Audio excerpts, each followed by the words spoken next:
All right, we are live on YouTube and also simulcasting live on Facebook. Welcome to Navigating the Modern World with Coach Eli. Glad you could all join me here today.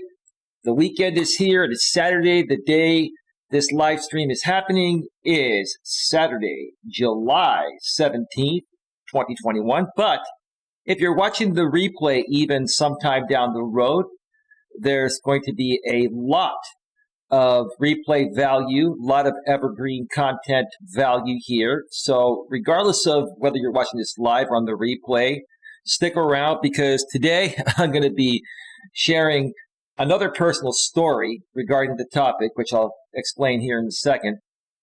And there's going to be a whole lot more going on. So stick around for that. But before we get to all of that, let me make sure that the YouTube notification has gone out, and it absolutely has. Let me also check out the back end of YouTube and ensure that everything is rolling smoothly. And it absolutely is. And once again, today we are simulcasting live on Facebook. The back end of Facebook looks great. Let's check out the front end.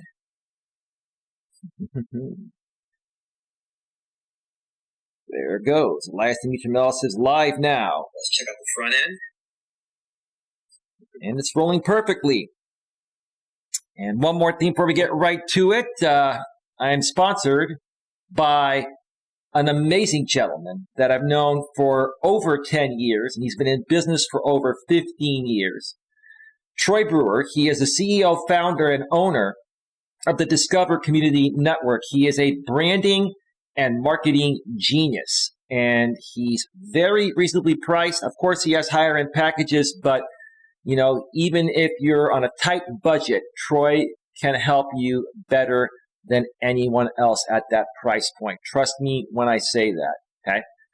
So for all of your branding and marketing needs, and Troy also offers some other great products and services for businesses and consumers from some of the most trusted professionals in the industry or in their industries. So if you want more information about the Discover Community Network, please go to the description about a third of the way down on the YouTube side of things and click on the top link, discovercommunitynetwork.com.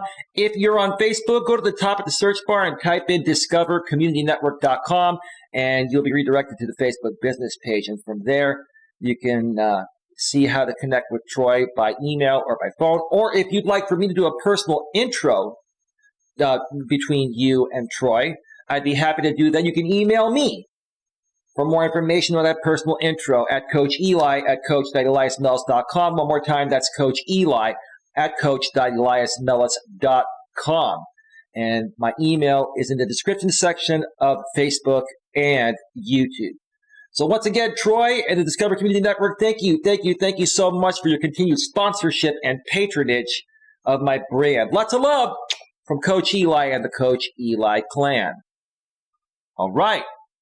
Hey, the Queen is here, and she says, you're good. Hi, Queen. How are you today? Hopefully your weekend has started off well and started off on the right foot. Well, folks, today, let's get right to it.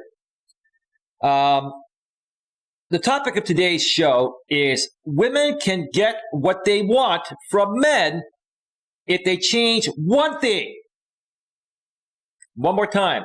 Women can get what they want from men if they change one thing. One thing. It's pretty simple. And it's one thing that women used to be for the longest time. But over the last, I'd say 20 to 55 years since women have been liberated, that one thing has practically gone out the window. And that one thing has practically been repelling men. At least the good men that women are typically attracted to biologically, right? So as we go through this show today, I'm going to be sharing more about that. If you look at the thumbnail that you clicked on to enter this show, whether you're on Facebook or YouTube, it says, ladies, please allow us to be men. One more time, ladies, please allow us to be men? I'm asking nicely, ladies. You ladies are biologically emotional beings. And like I always say, women respond to everything emotionally based on how they're feeling in the present moment. If I come out and say, ladies, please allow us to be men, does that resonate with your emotions? Does that make you feel good? Or are you going to put up your dukes and put up your guns and say, I am woman, hear me roar. I'm empowered. I'm liberated. I am independent. And I don't need a man for anything. But you still want a man, and you complain on why there aren't any good men left out there, right? And you wonder why you don't have that man, right?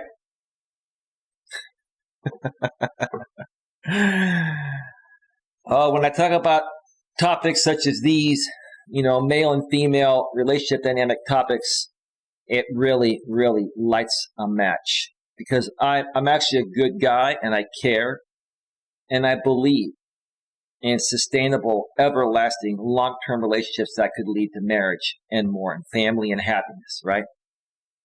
That's basically what the purpose of life is, right? But in the modern world, and especially since women have been liberated approximately 55 years ago, that's changed. It's just completely different.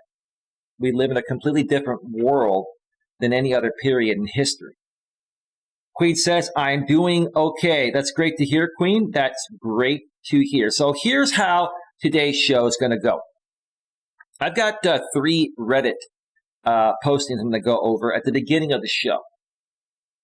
It's probably going to take about 40 to 45 minutes to go through them, maybe a little bit less. Once I get through those, I'm going to take a quick break and then come back for a second segment where I'm going to share another personal story regarding an experience I recently had with a woman I was talking to from Match.com. And I will say this, that this woman is pretty cute. She's 44 years old. She comes off as very feminine. She's very polite. She's very, very nice. And she made a lot of effort for me through texting, and we talked on the phone.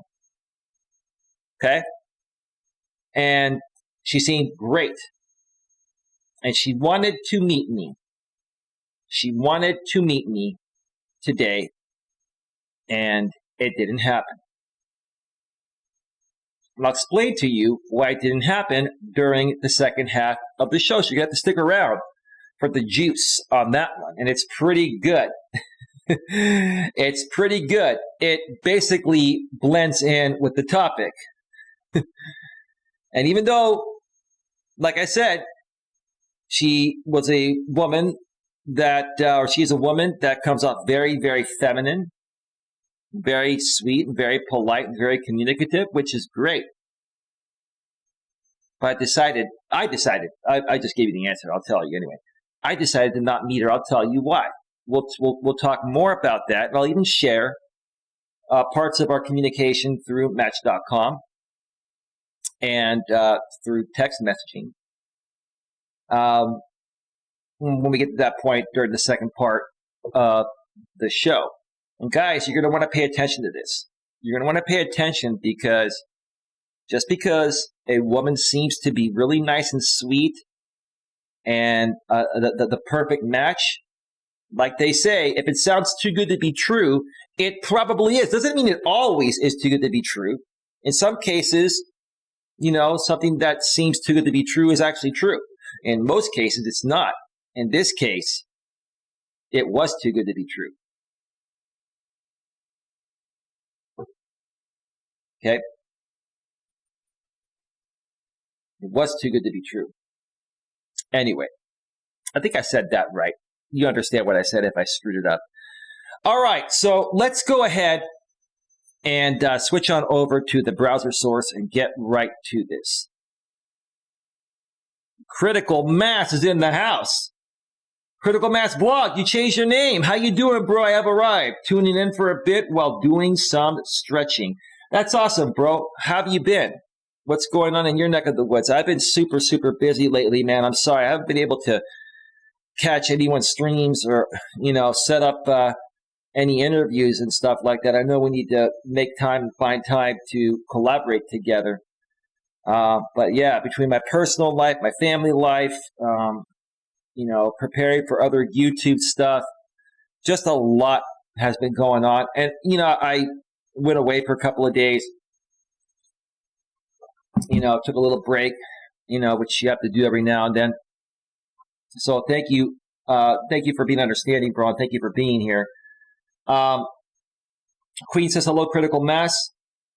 Critical Mass blog says, yes, new name, new beginnings. Good to see you go live again. Well, thank you, bro. Well, tell us more about your new beginnings. And as I, get through the show, I will check the chat periodically. One person on Facebook, feel free to chat. I will be periodically checking in on Facebook. If you comment, give me at least 10 minutes or so to notice that you commented, because I'm going to be going over these Reddit postings, and they're quite interesting. All right. So this is from the subreddit r/ask TRP, ask trip or whatever. I don't know what this means, but anyway. What do all these masculine women want from a man these days? That's a great question that caught my attention. One more time. What do all these masculine women want from a man these days? And the poster writes, I've noticed that these days, there's large numbers of women who act quite masculine. You think? That's why they're single. Or in miserable relationships with beta males that conform to that type of woman that behaves more masculine than feminine. They will be quite rude. Oh, yeah. There's nothing feminine about a woman being rude. In your face. That's masculine energy. And to be quite honest with you, that's not good masculine energy. That's negative masculine energy. Men shouldn't even get in people's faces. They should handle things respectfully, professionally, maturely, and have emotional self-control and emotional strength, right? That's what separates a man from a woman emotionally, right? They come across as strong and independent. Yes, I am woman, hear me roar. I'm liberated. I've got my own home, my own car. I take care of myself. So I need a strong man as well, right? Well, ladies, what you don't understand is that us men are not attracted to your resources. We're not attracted to the fact that you're making your own money. We're happy that you're doing it, but that's not what attracts us to you. What attracts us to you is feminine energy. Sweet, loving, kind, caring, nurturing, giving, right? More submissive behavior than dominant behavior. They aren't sensitive or caring. Right. They are not sensitive or caring. Why would I want to be with a woman that's not sensitive or caring? It is quite rare to find softer women who are more sensitive. I would agree with you on that. And even when you find the ones that are more sensitive and softer and caring, they're still indoctrinated into this culture of the modern world of women being liberated, right? As I'll share in my personal story with a woman that appeared to be this way, but she wasn't deep within. You're going to want to hear that story. It's going to be very interesting coming up during the second part of the show. What do all these masculine women want from a man?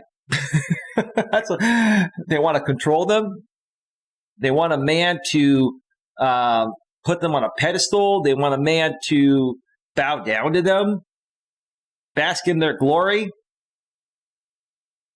That's not masculine energy. What do they find attractive? A man that's willing to allow them to wear the pants and completely, run the relationship. Another aspect I'll be sharing regarding this lady that really appeared sweet and sensitive and kind that I was supposed to meet today. But you'll find out otherwise when I share the story during the second part of the show. Many of them often seem to be single because the real men like myself don't want to be with women like that.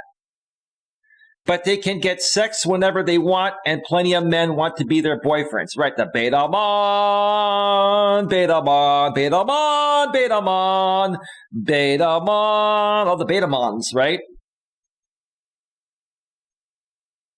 But their high standards mean they ignore those men. What these masculine energy type of women, these overly dominant type of women go for, is they go for men that are successful, are attractive, and are, more on the submissive side. That's what they go for. Because when these strong, independent women come across strong, independent men that are attractive like myself, and we mention to them that, hey, it sounds like you're just talking about your work too much, and, it just kind of sounds like, you want to wear the pants. Like if I come across a woman that's behaving more masculine than feminine, I'm going to make her aware that, hey, I understand you go to work and you have to exude more masculine energy than feminine energy, but, can we get to know each other and, you not have to be so, I put it politely. I can't think of the words right now, but you know what I'm saying, right? And when you call them out on that, they don't talk to you anymore, right? Because they know you're a strong, independent man that's not going to put up with their controlling nature, right? So what do? They go to the beta mons, right? They go to the beta mons because they think they want a man that's more submissive than them, that's going to comply to what they want, right? And then they're with that guy for a while, and then they get bored of him. They keep him around for a while for some sex, maybe some of his resources, right? Or they'll keep him around permanently and marry him, and they will cheat on that guy with Chad and Tyrone on the side. That's going to be a better lover than them and is going to be more attractive to them biologically, right? It's quite fun. Let's see what the comment section said. They want the same thing as every other woman. They ultimately want to be dominated and led. That is true. That's a natural biological tendency for women.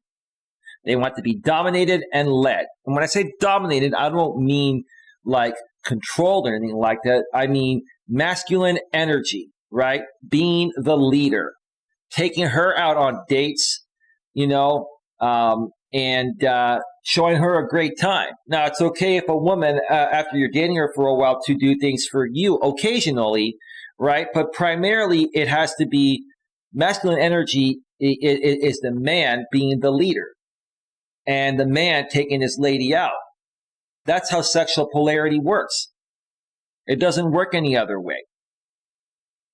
The real question is, what would a man want with a masculine woman? If you're asking me that question, absolutely nothing. I mean, I'm a good guy, right? But with a woman like that, I wouldn't even feel like saying have a nice day. Why not? Because, she's trying to act like me. She's trying to act like a man. And it's not attractive to me. So like when I come across women like that, I move on. It's a waste of time. And it's frustrating because a lot of women are like that. And you encounter many women like that, one after the other, right? And it seems like if you're lucky, 1 out of every 10 women you encounter is going to be more feminine and submissive. But even when you find a woman like that, there's always something else that they want to be dominant in, right? It's very, very difficult to find a really good, well-balanced feminine woman nowadays. It really is. It's very, very difficult. Strong hands for good massages. Oh, that's funny. Who gives a shit? Masculine women are unattractive. Do you worry about what fat women want to? Get a non-BS mission and focus on it. Well, that's, in other words, saying focus on your purpose and don't make your purpose focusing on women. If a good woman comes around, it'll just naturally happen. That makes sense. And that makes you more attractive to the right women. I think those women are the result of this new society wave that's called feminism. That's a good way to put it, right? They are taught to be strong and independent, so they are masculine AF. Oh, you telling me they are masculine AF, right? Let's speak the modern world lingo. Masculine AF, short code, right? Millennial short code, right? And they see being rude as being strong. They don't even realize they're being rude. They're behaving in a way they were taught to behave, stemming back to their childhood, because the system, along with their family, has been raising them that way. They're being told to go to college, get a college degree, and focus on, their careers, and put dating and family life on hold. So what happens? Throughout their college years, they like to ride this thing called the carousel, right? We're not going to say the full thing and get demonetized, right? I don't want to be rude, but it's called the CC. It's called the carousel, right? Let's just leave it at that, right? Because they still have sexual needs, but they just don't have. Apparently, they have no time to commit, or they don't want to get distracted from their studies and getting into their future career of being an independent modern-day woman.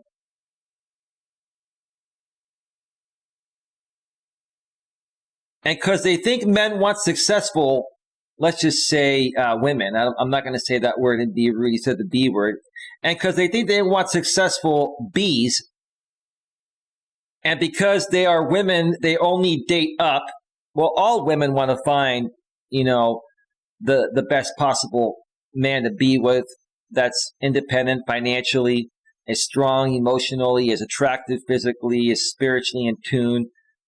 I mean, you can't get mad at any woman for that, because us guys want to find the best woman. So, yes, women date up, right? But so do men, right? Now, as far as I'm concerned, if I found a really good woman, let's say things would have worked out with my ex-girlfriend, Dana, right? And let's say, I was approached by a different woman that, according to society standards, was physically more beautiful. And let's say she was, exciting, right? And maybe she was a little bit more exciting than Dana. I'm just using this for example purposes, right? Would I leave Dana for that woman? Would I have left her, for that woman? Absolutely not, because once I'm with somebody for a while, that emotional bond is something that is very rare. And when you emotionally bond with someone at such a deep level, there's no better feeling and connection than that. But as far as women go, in this one case, women are able to easily detach emotionally, easier than men when it comes to leaving someone that they've been with for years for someone else that came along that they perceive to be better, maybe more physically attractive, maybe,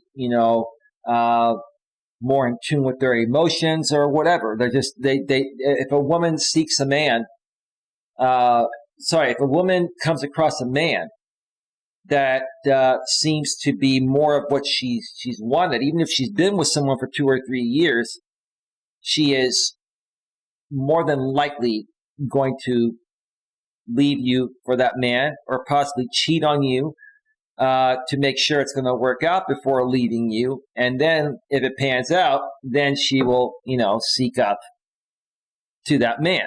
So you got to be aware of this, folks. And you got to talk about integrity when you're getting to know a woman nowadays. You got to talk about, what their future plans are.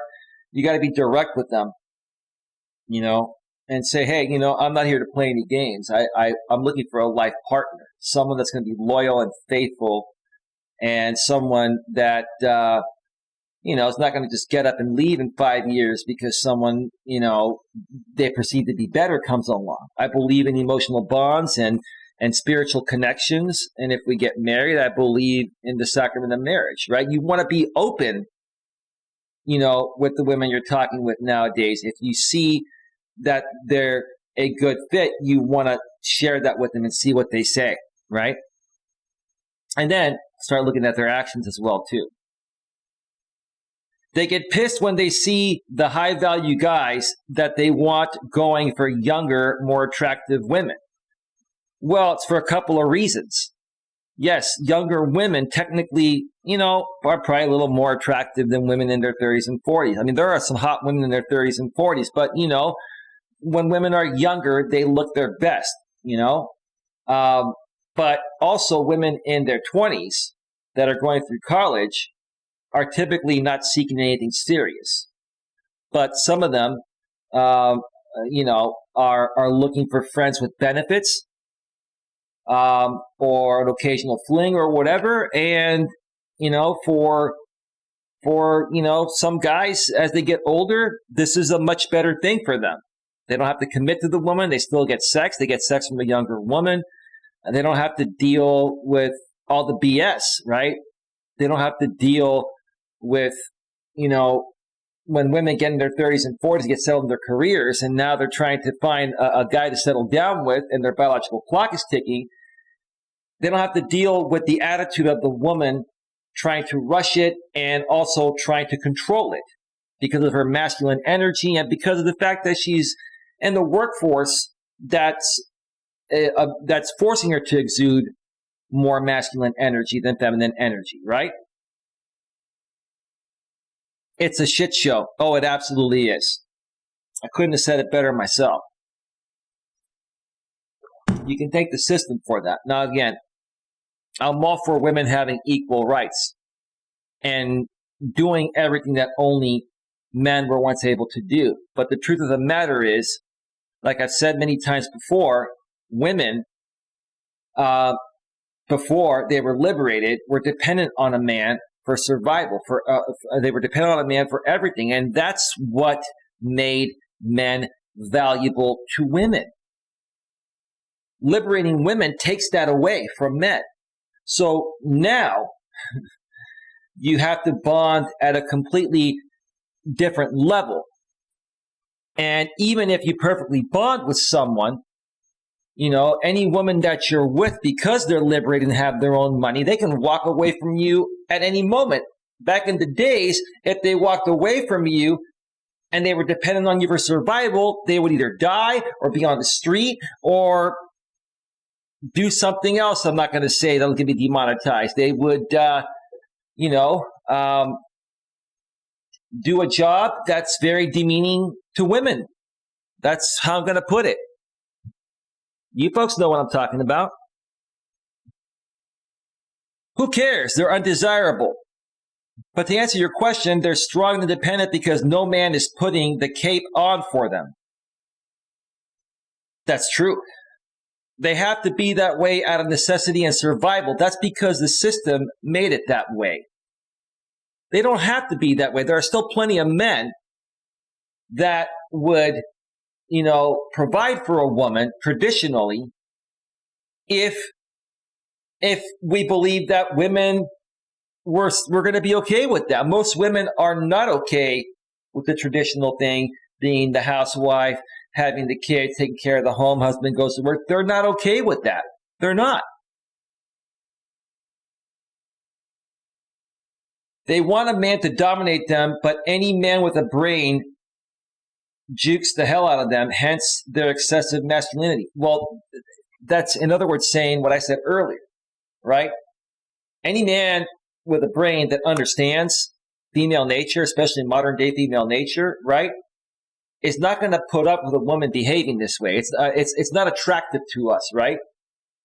And a lot of these women have figured that out, or if they haven't figured that out, they think that we're an arrogant guy when we talk with them and we tell them, hey, look, like I just think you have a little too much straightforward masculine energy, and it's not going to work out. I've been very honest with women I've talked to, right?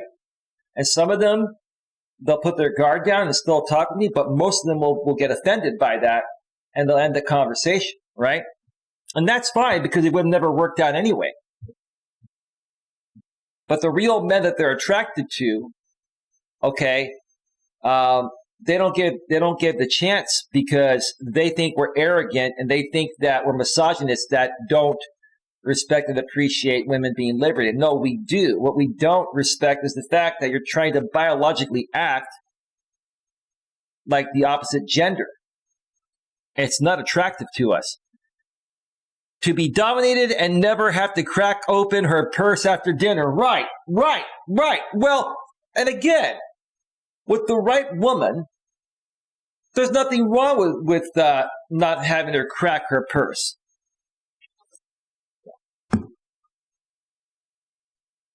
But even if, like, for example, my last relationship with my ex, she always offered to pay. And very rarely did I let her pay. A few times she forced her way to pay because she wanted to take care of me. She wanted to thank me for being such a good guy. See, that's okay. That right there is okay, right? And there's nothing wrong, even in the modern world, with a man paying most of the time, as long as the woman is respectful and reciprocates in different ways. Number one, there has to be intimacy happening all the time, and it has to be good. And I hate to, boil it down to intimacy, but the bottom line is, if you're not having hot, amazing, passionate intimacy all the time, then it's not really there. Then the chemistry is not really there. It does primarily, boil down to that. And I've been more so beginning to realize that, even though I didn't want to think that. And I'm probably going to do a show on the importance of intimacy and how it trumps everything, for there to be chemistry in a relationship nowadays. I'm not saying you don't have to be a good guy, take care of yourself, carry a great conversation, be emotionally stable, open, and aware, right? You still need to have all of that, but you can have all that and be a shitty lover, and you'll never get the chance. It'll be over. Where are you finding these masculine women? I only know about two, and they're not that masculine. They're just, I'm not going to read what this dude says below there. That'll get it demonetized. Dude, they're everywhere. Like 99+% of the women in this world are like that nowadays. Where have you been? There's that deleted person again, Queen. It may be the same person, or it may just be another deleted account. Why do you care? They're still women. They want masculine men. They've just been raised to believe that they deserve the best in life because of how independent they are. That makes perfect sense. It does. They've been raised by the system to believe that they're better than men, which is what creates the problem. Okay? And they've also been raised to believe that women are just as good as men. Now, here's the thing. Men and women, from an equal rights standpoint, I've always said this, are equal. We have equal rights and we have equal opportunities, right? We're perfectly equal when it comes to rights, opportunities, etc., right? That's what women's lib was for. Okay? But biologically, we're different. Men and women are biologically different. Women are more feminine and men are more masculine. We both have, opposite, traits. Men have a little bit of feminine energy and women have a little bit of masculine energy. But normally and naturally, men, 70 to 80% of the time, should be in their masculine, and women, 70 to 80% of the time, should be in their feminine. And if the balance is off to where a man is behaving 70 to 80% of the time, which we're trying to say, with feminine energy, and a woman 70 to 80% of the time with masculine energy, you're basically flipping the polarity there. And you're not being who you biologically were made to be. That's just the truth of the matter. Well, that depends. Are you referring to actually masculine women or women who act quite masculine? It's women who act masculine. Now, there are women that like to lift weights and look like Arnold Schwarzenegger, like the female version of Arnold Schwarzenegger. And I'm not attracted to those women. But I'm also not going to say, hey, you shouldn't do that. Be you. If you're a woman that wants to get jacked and ripped like Arnold Schwarzenegger and be all buff, good for you. Congratulations. Go to the bodybuilding contest and good luck. Win the contest, right? Cool. But from a physically attractive standpoint, I wouldn't date a woman like you. That's not physically appealing to me. That's my choice, right? It's your choice to do what you want to do, how you want to, take care of your body, right? And how you want to act. It's my choice who I want to date, right? There's a huge difference. Yeah, there is. A masculine woman is pretty much just like a man in behavior, thought process, and responses. That's unattractive to masculine men like myself. A queen B word, a queen female dog, let's just call it that, or ball-busting woman, for example, is not a masculine woman.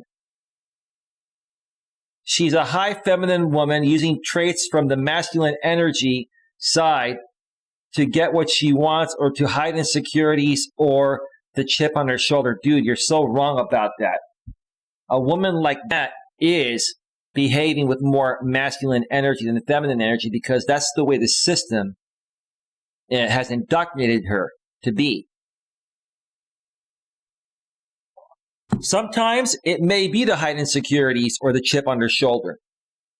But women are being raised that this is the normal.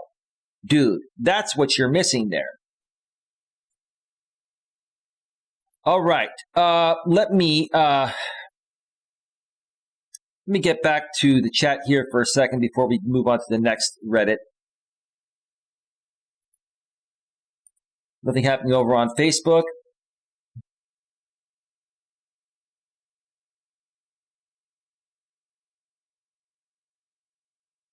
Let's see. Look into Henry Macau. He's got some good info about feminism. Okay, will do. We'll check that out, Critical Mass. Thank you for sharing that. Good afternoon, Eli, says Lewis Fuller. Lewis Fuller, good afternoon. How you doing, bro? How's your weekend going? Hope it's all going well for you. Queen Helen Kate says hello, Lewis. Lewis says good afternoon, everyone in the stream.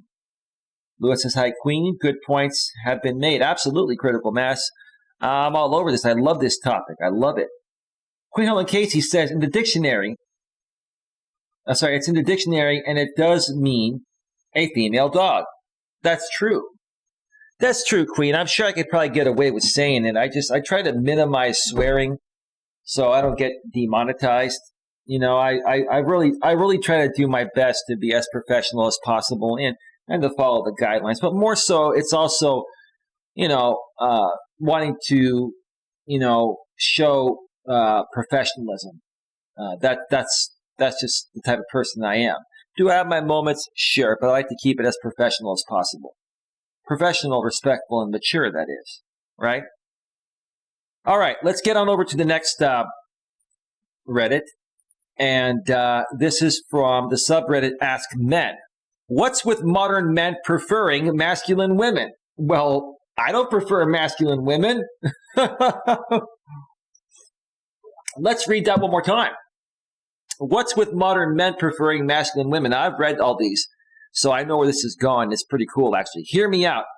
I believe some current social systems prevent women from being as open-hearted as they could be. It's just not safe. Well, It depends how they were raised, the people they hang around with. Some women have empowerment groups that they join, and it depends on what the leaders of these groups and other ladies are, brainwashing them with. Okay, women are on their own working to ditch excessively girly gender norms. That's true. Stylistically and personality-wise, opting for simplified, less razzle-dazzle, more in-power positions in life. Okay, that's not a problem. Many of those things are good. Women should be free to express themselves, however, and given equal opportunity as men. Okay, I agree. But some of the less harmful attributes associated with femininity have fallen increasingly absent over the years, and neither men nor women seem to be mourning it. As I was reading this initially, I was like, dude, where are you going with this? And then I read the next line. Men seem to want to date women who are one of the guys. Yeah, that's perfect. A feminine-looking woman that has feminine energy, is sweet, but she can be one of the guys, not afraid to get her hands dirty, is capable of doing things that guys are able to do as well, but is not going to one-up her man. Her man's not going to one-up her. They're going to work together as a team. That's how my ex Dana and I were. She was pretty handy, but so am I, and we made a great team. I never, ever, ever once with her felt like she was trying to one-up me, and I never tried to one-up her. That's the way it should be. Let's see here. But some of the less harmful attributes associated with femininity have fallen increasingly absent over the years. And I read that already. And neither men nor women seem to be mourning it. I read that. Men seem to want to date women who are one of the guys. Read that. Now let's continue. Down to earth, low maintenance, sometimes even sloppy and belchy and sardonic. Well, here's the thing. There's a point where I draw the line. Down to earth is great. Low maintenance is a must. I'm not dating any high maintenance women. Sometimes even sloppy and belchy. I don't like sloppy and I don't like belchy. Now, sometimes we're going to belch. I don't have a problem with that. I remember, I've never shared this story before. I remember one time I was at my ex Dana's place for the weekend, and we went down and had some Mexican. It was one of our favorite Mexican restaurants, and the food was really good. But what happens when you eat beans or refried beans or any type of beans for that case? I mean, or for that sake, you get a lot of gas, right? And the master bedroom that Dana had at the place she was living, the bathroom was in the next room over from the bedroom. It was attached, but there was no door to close, right? So, you had a wall separating you from the toilet and the bedroom or the bed on the other side, right? But there was a big wide opening right around the corner from you to the point of where you couldn't close the door. So if you had to fart or take a number two, a dump, right? And your woman is in the next room over, she's going to hear all that. She's going to have to smell all that. I mean, there are fans and stuff. This was a modern place. There was no door, right? And I had gas. I sat there at the toilet, right? Literally for like 10 minutes. And every 2 seconds, it was like, I kept ripping one, right? I couldn't help it, right? Like, I didn't want to do all that. I didn't want to make my woman feel weird or have her hear me go crazy. But after a minute or so, she's like, "Oh my God, babe, are you okay? Sounds like you're exploding in there." She was laughing at me. I'm like, I deserve to be laughed at, right? But see, I try to, when I'm around women, I try to not belch or belch, burp, same thing, or fart, right? Sometimes you got to go. Sometimes you got to do it, right? And I have a problem if that happens. But I've been around women in the past that burp intentionally, like every like half hour or so. And that's unattractive to me. So I draw the line somewhere. Athletic drinks. She's athletic, which is cool. Okay. Drinks beer, watches sports. Great. Yeah, that's great. Are there any remaining appreciators of highly feminine women? It seems like today's vision of ultimate female beauty is more masculine than ever before. Dude, I think you're misunderstanding this. Tomboys is what you're talking about. You're talking about tomboys. I'm very attracted to tomboys. Dana was like a tomboy. She was a beautiful woman, right? But she wasn't afraid to get her hands dirty, right? And she was very capable, like I said earlier, of, fixing things, right? Whenever we had to do some repairs at her place and stuff, like she would work with me. We were a great team. And I thought it was awesome, right? And then you get to make out in between too, right? And other things, right? Okay. But that doesn't make her a masculine woman. There's nothing attractive to a masculine man when it comes to a masculine woman. There's nothing attractive to a masculine man about a masculine woman, which is what I'm trying to say, right? The type of woman you're talking about is actually a cool, feminine, normal, down to earth, healthy, feminine woman, right? Because these type of women that are down to earth and low maintenance, they're not going to try to one up you. They're not going to try to exude power over you or wear the pants. At the most, they're going to meet you in the middle, which is where it should be, and help you, right? And support you in the same way you support them.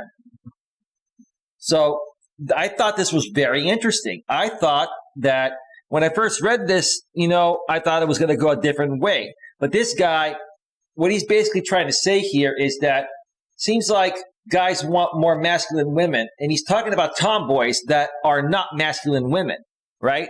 They are feminine women that are capable of doing many things that are known as a masculine thing, but they do it with the feminine touch, right? It's kind of hard to explain, but tomboys are not masculine women. They don't exude masculine energy. Now, a woman that would exude masculine energy would be like a woman that's like a general contractor running a contracting type of business, right? That's masculine energy there. Your girlfriend helping you around the house with things that typically only men used to do, that doesn't make her more masculine. No. Makes her cool. I respect that. That's just my opinion. Let me check out the chat here real quick before I get to the comments. We are at 48 minutes here. Let's see. I've been working to decrease my cussing, at least in public.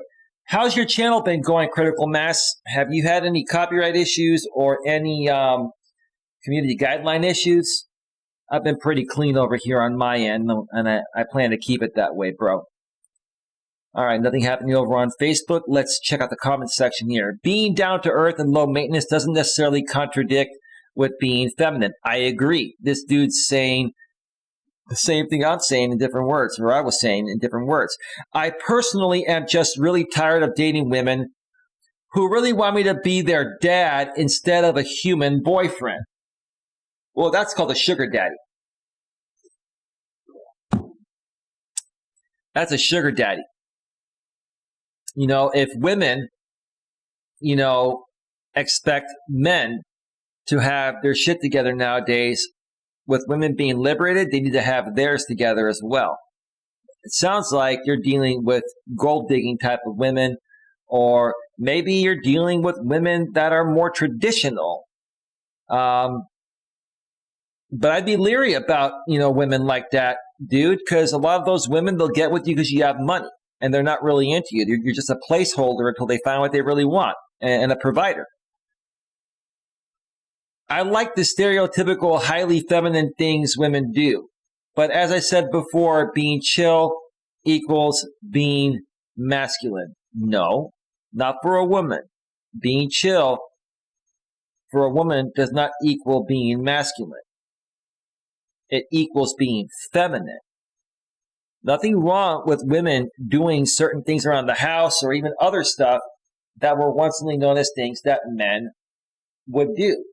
But if she's around a masculine man like me, if that's my girlfriend, if she tries to exude her power over me or tries to one-up me, that's where I get turned off. That's when she's turning into, being more masculine. Here, says one commenter. I'm not sure what that means. What's with modern men preferring masculine women? Responding to the question, this person says, I contest the entire premise of your post. Well, how do you contest it? You care to elaborate a little bit more? What kind of a response is that? You contest the entire premise of your post? Let's move on. Femininity and down-to-earth, low maintenance are not mutually exclusive. I agree. It's hard to find it. It's hard to find it. Feminine women all day, every day. I agree. It's the same deleted person again, Queen. Trust the Law of 11 says, what about them? How to spot one? First impressions or deeper elements of it? You can almost tell right away if a woman is behaving with more masculine energy or feminine energy. If a woman is a real, true feminine woman, she's going to respond to you being a little more masculine, assertive, and dominant in a respectful way. Women that are more masculine, if you do the same thing, they're going to feel like you're trying to one-up them when the truth of the matter is you're just being who you are, a strong man. They don't like it because what they don't realize is the fact that they're behaving just like you. It's like having two men in the relationship and one of them, has a vagina. That's the truth. Wow, this is effing dumb. No, it's not. What's so dumb about it? It makes perfect sense. You have to read between the lines. Give the person some credit for going public and making that post. I think he could have written it a little bit better and basically, mentioned that, hey, he's basically talking about tomboys. I consider myself a modern man and I like feminine women. That's what I do. That's how I feel. I love feminine women. I love the femininity of a woman. I also like a woman that has a spine and can stand up for herself when she's mistreated. But if I'm treating her well, there's no reason for her to misbehave, right? I like a well-balanced feminine woman. That means 20 to 30% of the time, she may exude some masculine energy or do things that typically only men used to do, right? But as long as she's 70 to 80% of the time in her feminine essence, that's perfect. Did you read the post? What specifically feminine traits do you pursue play up in a woman you're trying to date or dating? There was one comment deleted, so I'm not sure what this person was responding to. Here's a crazy thought. Now stay with me, but perhaps different people have different interest tastes. Sounds insane, but it's possible. To each its own, right? There may be some, guys out there that want to be more of a feminine man and want a more dominant woman. If that's what you truly want and you understand what that means, then go for it, right? I don't tell people what to do or how to live their life. I help people get what they want. But most normal men, most normal, decent, straight men nowadays want a feminine woman. And they've had many issues in the dating world because of what we're talking about here today, because they're encountering a lot of women that are exuding masculine energy and it's throwing them off. right? Because a lot of these guys don't understand why it's happening at the level I do, and that's why I'm here to help people understand it.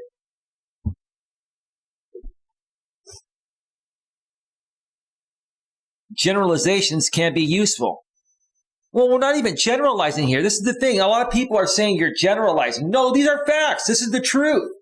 I've talked about these topics with women, and they've said, you're generalizing. No, I'm not generalizing. This is the way it is. Maybe you just don't want to see it because you're so deeply indoctrinated into this culture that to you, it's normal and you know nothing else, right? But it's not normal. It is not normal. It is out of a woman's natural biology to behave masculine or more masculine most of the time. Classic poop post. I'm not going to say the S word. No, I thought it was a great post. You're just projecting, man. Not true. Everyone has different tastes. That is true. Just like I said.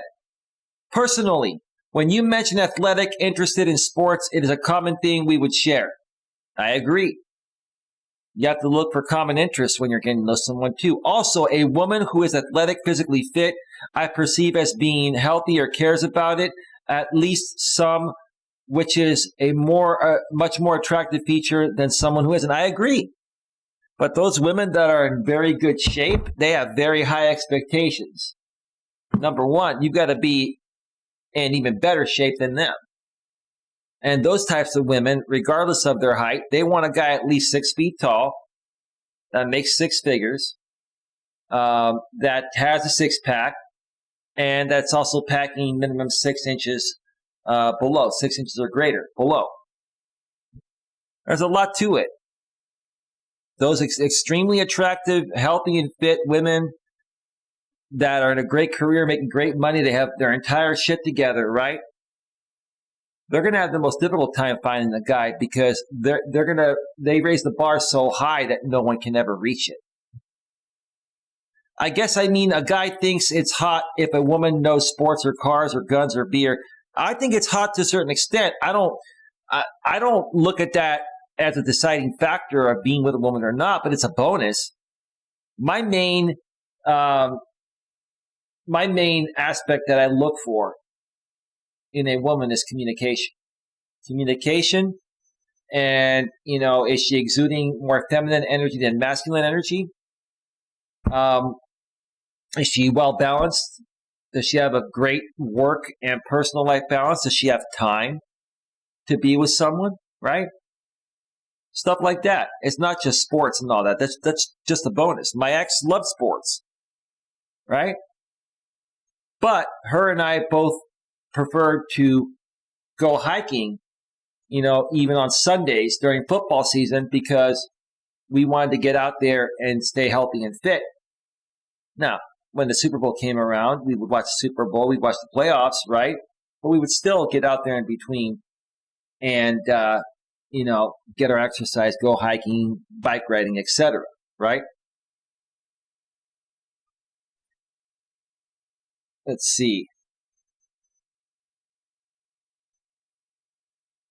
Let me see.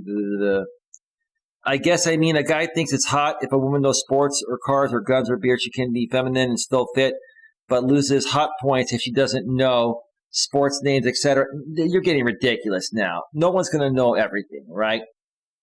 No one is looking for the perfect woman that's going to be able to name the entire roster of the San Francisco Giants, for example. My local baseball team here in the San Francisco Bay Area.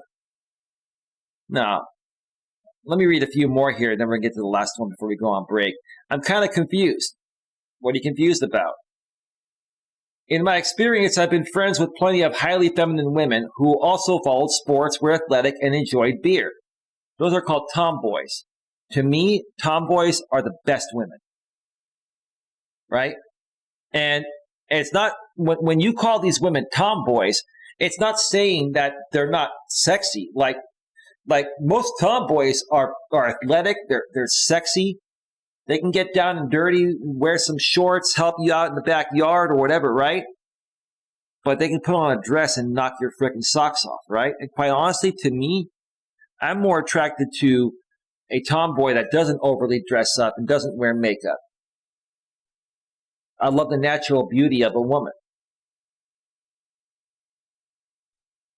Those things aren't mutually exclusive. People are more complex than more complex. I think he meant to say then that these. Then these little boxes you're trying to put them in. You put that instead of then. No one's trying to put anyone in the box. They're having a conversation here, dude. We're just discussing things. We're sharing ideas and thoughts, right? We're sharing our experiences. See, a lot of these people just don't have a freaking clue how to have a conversation.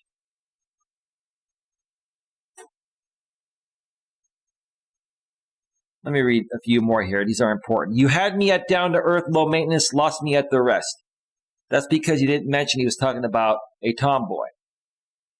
I mean, I like me a girly girl. There's a difference between me liking a girl that's one of the guys and one that costs me a lot less money and doesn't expect me to basically be her pops. You want a girl that's kind of like one of the guys. Because men are low maintenance. We're supposed to be, and we typically are, us good men, right? You want a low maintenance woman that's not afraid to get her hands dirty, but can also dress up at times and look hot and sexy. These guys are very confused. I mean, it would be cool to watch sports with her if she was some type of athlete, but I'm not going to sit here and act like that's all I date. Okay, that's fair, dude. If a dude likes a masculine woman, that's him. Well, yeah, it's his choice. It's just not for me and for most other masculine men or all masculine men. Maybe your friend's a beta male. Maybe he's a feminized beta male and he loves masculine women. I don't really care. If I like you, I like you. Well, that's true, bro. We're just stating why relationships don't work for most people. We're speaking on a broad or at a broad level. I do prefer more feminine women, but that doesn't mean the others are off the table. Dude, when you start having some of the experiences I've had, many other guys have had with these masculine women, and how they're going to put you through the ringer and they're going to shit test you, before they allow you to even come near their lips for a kiss, let alone be intimate, bro. Dude, go for it, bro. I'm going to read one final one here, and then I'm going to move on to the next one. Following a million years of evolution, I don't think what men truly desire has changed one bit. However, men are ostracized if they are not seen to accept modern women through the lens of her own perception of inherent value. Example, you should love a woman for who she is, regardless of her insert flaw. Here, I agree. But nowadays, women are independent, and they're trying to be perfectionists, right? And that's what's unattractive to men, is women are trying to be perfectionists, and they're trying to outperform men and overtake men. I think most men would be perfectly happy with a woman who ticked 3 general boxes: feminine and dresses as such. Sure, yeah. At times, I don't mind if she wears, some more masculine shorts or something. I mean, she'll still look cute in them, right? But she has to, look more feminine and behave feminine. Nice to be around, talk to, great conversation, stress-free, drama-free, low maintenance, looks after herself and respects her body. Right, that's it. There you go. I don't think this is too much to ask for in a partner. My girlfriend of 7 years is all, you left the word out, is all of the above. These people don't proofread. And she is awesome. She is also successful professionally, so you can be high-powered and still act like a conservatively feminine woman. You don't have to be a conservative woman to be feminine. You can be any type of woman. You could be an outgoing woman and be feminine, right? Just my 2 bits from personal experience. Well, dude, if you have a woman like that that's sexy, has a great job, okay, and she's very feminine, obviously you're probably making at least as much money than her, maybe more. You're probably at least as good looking as her, maybe better looking. You got your shit together, bro. And that's why she's feminine and she's able to submit to you, because she sees you as high value, right? Dude, gain 30, 40 pounds, get a little beer gut, lose your job, and see what happens to your girl. See what happens, bro. All right, let me see. How long is the third one here? It is pretty long, and I do want to go over this whole thing. So what I'm going to do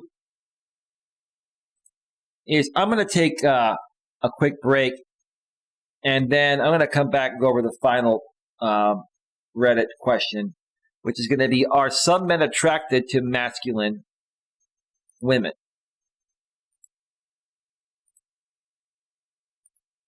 It's very interesting. So let me switch back over to full screen.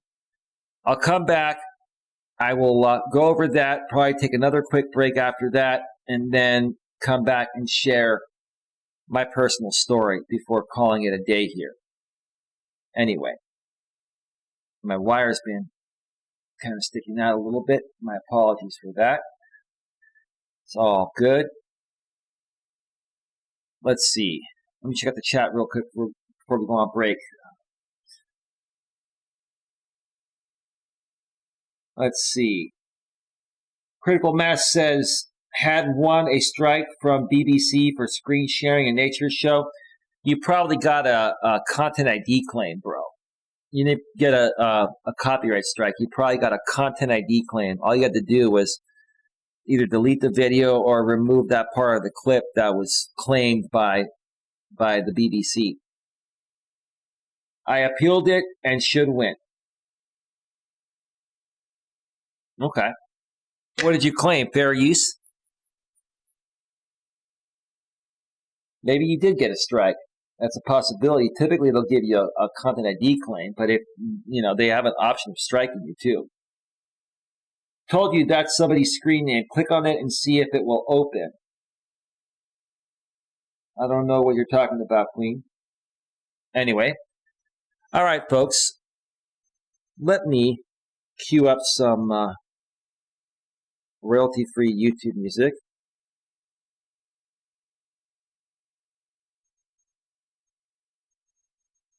Do-do-do-do.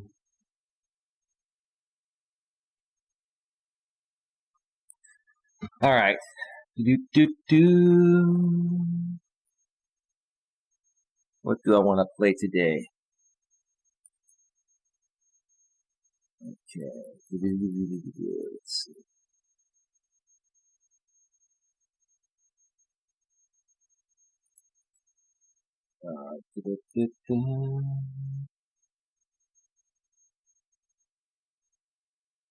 Give me just a second here.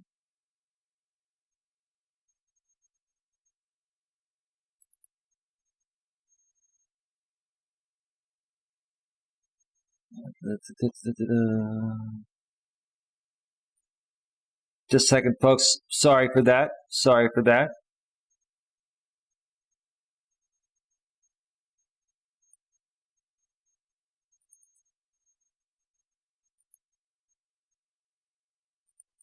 All right, folks. Music is all queued up. I'm gonna step away for maybe a 6 or 7 minute break, and when we return, we're gonna get back to the final Reddit posting, which has the question: are some men attracted to masculine women? And then probably take another break after that, and get into my own personal story regarding an experience I had with a woman recently that I was supposed to meet today, but I ended up. I'll tell you more about what happened when we get that. So stick around. We'll be right back.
back.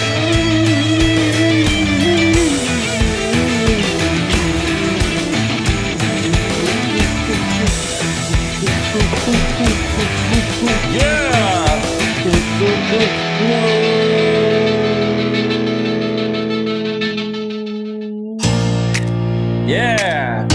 Yeah, clap your hands, everybody. Everybody clap your hands. Woo! Yeah. Feel it with me. Feel good. Feel real good. Are you fired up this weekend? Do you feel good? Energy up. Energy up. Energy up. Yeah, baby. Yes. Yes, yes, yes. I have loads of boundless energy. If you need a little bit of my energy, come join me in my neck of the woods. Stick around with me a while. I'll fix that issue if you don't have a lot of energy. Yeah. All right. Okie dokie. Ready to rock and roll. All right. Welcome back to Navigating the Modern World with Coach Eli, live here on YouTube and also simulcasting live on Facebook. Glad you can all join me here on this amazing Saturday. The weekend is here. And wow, I just feel good. I can't help but say I feel great, and I hope you all feel great as well. Today, we've been discussing women can get what they want from men if they change one thing, just one thing. Women can get what they want from men if they change one thing. I mean, I sound like a broken record. I talk about this all the time. But I have to because people just don't get it. More so ladies don't understand this, but a lot of men don't get it either. Right? Ladies, if you exude more feminine energy than masculine energy or balance it out better, you'll get whatever you want from a man. Within reason, of course, right? Let me just share this before I get to that Reddit posting. Okay? I keep referring to my ex, Dana, as an example because she's a great example of this, right? She's a great example of this because our relationship was good. Those of you that know me know why we split up. It had to do with YouTube and other stupid things, right? But her and I had great chemistry, right? She was good to me. She was respectful to me. She was loyal to me and got the same thing from me in return. We were truly each other's equals, and we respected each other equally as man and woman, right? Now, did she do some things at times that, exuded masculine energy? Yeah, but she was very feminine at the same time. She knew how to balance it out. And because I always felt respected and appreciated by her, it made me want to do more for her. There's nothing wrong with giving a woman what she wants or what she feels she wants, if she deserves it, if she's earned it, and if she appreciates it and reciprocates in some other way, shape, or form. Typically, that's with a lot of affection. And let me tell you, my ex had no problem in all aspects, especially the affection department. That's all. It's pretty cut and dry. It's pretty cut and dry. Ladies, exude more feminine energy than masculine energy, and you'll attract good men that will give you what you want because they're going to want the same thing, right? That's what it all boils down to. It's pretty simple. But some women have this complex because of the way they were raised and the way that, the system has indoctrinated them. They've been led to believe that they have to flex their muscles and they have to stand up for themselves and they have to, try to be better than men, right? The women that keep behaving that way, you're going to live sorry, sad, and miserable, lonely lives. That's all I'm going to say. All right. Maybe I will cut out the part of the stream, as Eli mentioned, being an option. Mass, you can use any parts of my stream you want. I will not flag you down for copyright. You have permission. You and Queen and any one of my mods can use my content in any way that you would like. If I give people permission to use my content, do as you wish. If I don't give you permission, I'll flag you down. But Mass, dude, I love you like a brother, bro. Seriously, I'm not just saying that. And Queen, love you like a sister. You know? Now, Queen doesn't really have any use for my content because she has some different opinions and, she's got a different genre. But hey, I'm just throwing it out there. Queen says BBC don't like their videos being restreamed because they will get you right away. Yeah, they'll either give you a content ID claim usually or they'll give you a copyright strike. Give me a second here.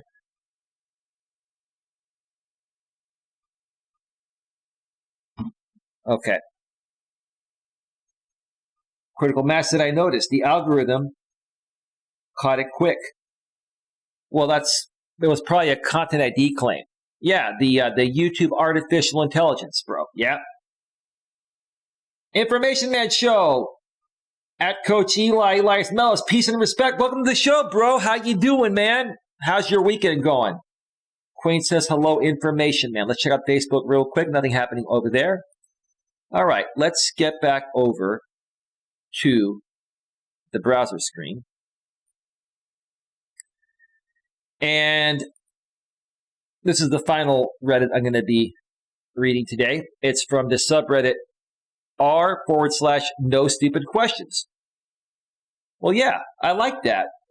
Technically, no question is stupid. Now, some things can actually be stupid, but the polite way to put it out there to get people to feel comfortable to just speak is to say that no question is stupid, even if it is, right?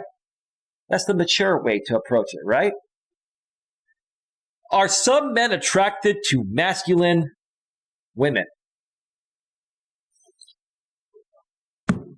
Are some men attracted to masculine women?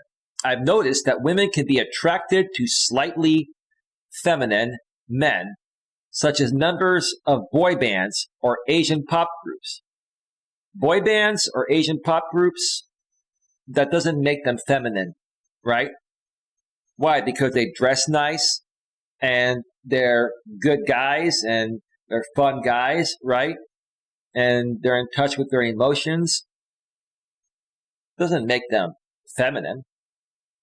I wonder if this works the other way around. Is it an individual thing? I think what you're saying there before we get to the comments is this. When you're saying I've noticed that women can be attracted to slightly feminine men, is they're not saying they want a man completely feminine 100%, right? Like I said, a man needs to be in his masculine 70 to 80% of the time and the other 20 to 30% in his feminine. In order to bond with a woman, you need to be open with your emotions. You need to be emotionally open and emotionally aware and emotionally stable, right? If you cannot express your emotions at times when called for to a woman, you're not going to be able to emotionally bond with her. And that's one of the most important things to a woman. Why? Because women, as I always say, and it's true, they're emotional beings. They respond to everything emotionally based on how they're feeling at the present moment. So if you're having an emotionally bonding moment with your woman, it's going to bring her closer to you. She's going to feel that you care. And then it might lead to a kiss. And then it might lead to making beautiful love. Right? That's what I think he's saying here. It doesn't mean you're a slightly feminine man to share your emotions. It means you're in touch with your emotions and you're a healthy man. See, these people kind of understand it. They just can't phrase it like I do and other coaches do. That's why we're here. Let's see what the comment section said. Yeah, it just depends on the dude. All kinds of people have all different kinds of tastes. Just depends on the tongue they're working with. Well, yeah, there are masculine men and feminine men, right? Men that exude more masculine energy and men that exude more And men that exude more feminine energy, I mean. Yeah, one of my friend, it should be friends, is massively into muscle girls and women who can crush his head with her thighs. Come on, man. The stronger and more manly they are, the better. That wouldn't work for me. I wouldn't want to be with a woman that could or would want to crush my head with her thighs. I know it's an extreme, but he's also into butch women and everything in between the two, to each its own. Listen, if that's your flavor, do what makes you happy. As long as you're aware of what's going on and who you're with, right? That's all that matters, right? Your friend has incredibly good taste. Physically strong women means manly. Well, physical strength has always been known as a masculine characteristic. Okay? Back in the days of traditionalism, women did not have the physical strength that a lot of them have nowadays. They weren't working out at the level they're working out today, bodybuilding, doing all those things. Doesn't mean a woman can't be physically strong. It's just not the way women were biologically made to be out of the womb. Men were made to be physically strong. That's how we were biologically made to be. That's probably a woman saying that. Yes, question mark. Manly, having or denoting those good qualities traditionally associated with men, such as courage and strength. Okay. Thanks for the definition. I don't think I would agree with this opposed to a strictly dictionary definition. Most people generally prefer a fit partner. Fit doesn't have to mean I participate in muscle building competitions every weekend and look like knotted tree. Yeah, a woman being slender or maybe a little thick in proportion, curvy, that's what makes a woman to me. Right? To be honest with you, I'm not even attracted to women that have six packs. I mean, I'm not saying I'm completely not attracted to them, but I actually prefer a woman that looks very feminine. They're like, women that have six-pack abs or they, are completely muscular and all that. I mean, they start to, when they take it too far, they start to more so look like men. And it's just unattractive to me. Strength is not the sole purview of males. Females can be strong in a lot of different ways and still not be even remotely manly. Sure. They're capable of doing that, but is it part of their natural biological essence? This is what people don't get. No one's trying to take anything away from women nowadays. Women can be whatever they want to be, whoever they want to be, right? We're talking about how men and women were biologically and naturally made to be. You want to convert yourself into a muscular woman? That's on you. Like I said, I won't go on a date with you. I'm not attracted to that physically. I'm not. Will I respect you as a hardworking woman that got in extremely good shape? And will I be proud of you? Sure. But I wouldn't be physically attracted to you to want to rip your clothes off and make love to you. It doesn't work for me. Yeah, I think I grew up around too many jacked women to really connect the two. I'm not attracted to jacked women. I've seen that on Match.com. I've seen women that label themselves as jacked, and then you look at their pictures and they're like ripped. And I'm like, okay, I'll leave it at that. I'm not going to say what I'm going to say. It's just, I'm not attracted to it. And they're actually decent looking women. They're in great shape, but I'm just not attracted to that. I've also had almost zero exposure to bodybuilder types though. So always saw that as more of a cultural thing rather than gender.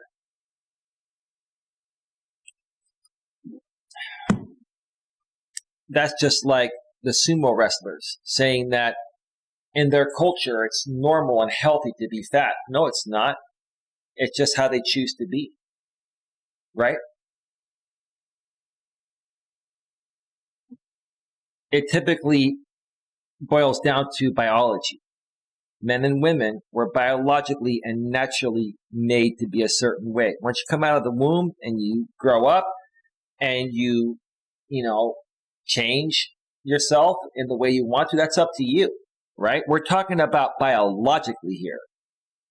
Scientifically, biologically. If you got muscles like Arnold Schwarzenegger, then yes, you've got a masculine physique. Amen. Dude, I'm going to give you a big round of applause for that. Let's read that again. If you got muscles like Arnold Schwarzenegger, then yes, you've got a masculine physique. Critical mass, let me ask you this if you're still in the chat. Do you think women that have tons of muscles have a masculine physique more than feminine physique? What are your thoughts about that, bro, if you're still around? Of course, says the next person, all attraction is an individual thing, and anyone can be attracted to anyone. So yes, some people are. Yeah, hey, there may be some guys out there that are attracted to women that look like the female version of Arnold Schwarzenegger, is what I'm trying to say. That's on them. It's just most guys, like myself, strong, confident alpha males, are not attracted to that. If you are, more power to you. There's always someone for everyone, right? More masculine women usually are better in bed. I wouldn't necessarily say that, dude.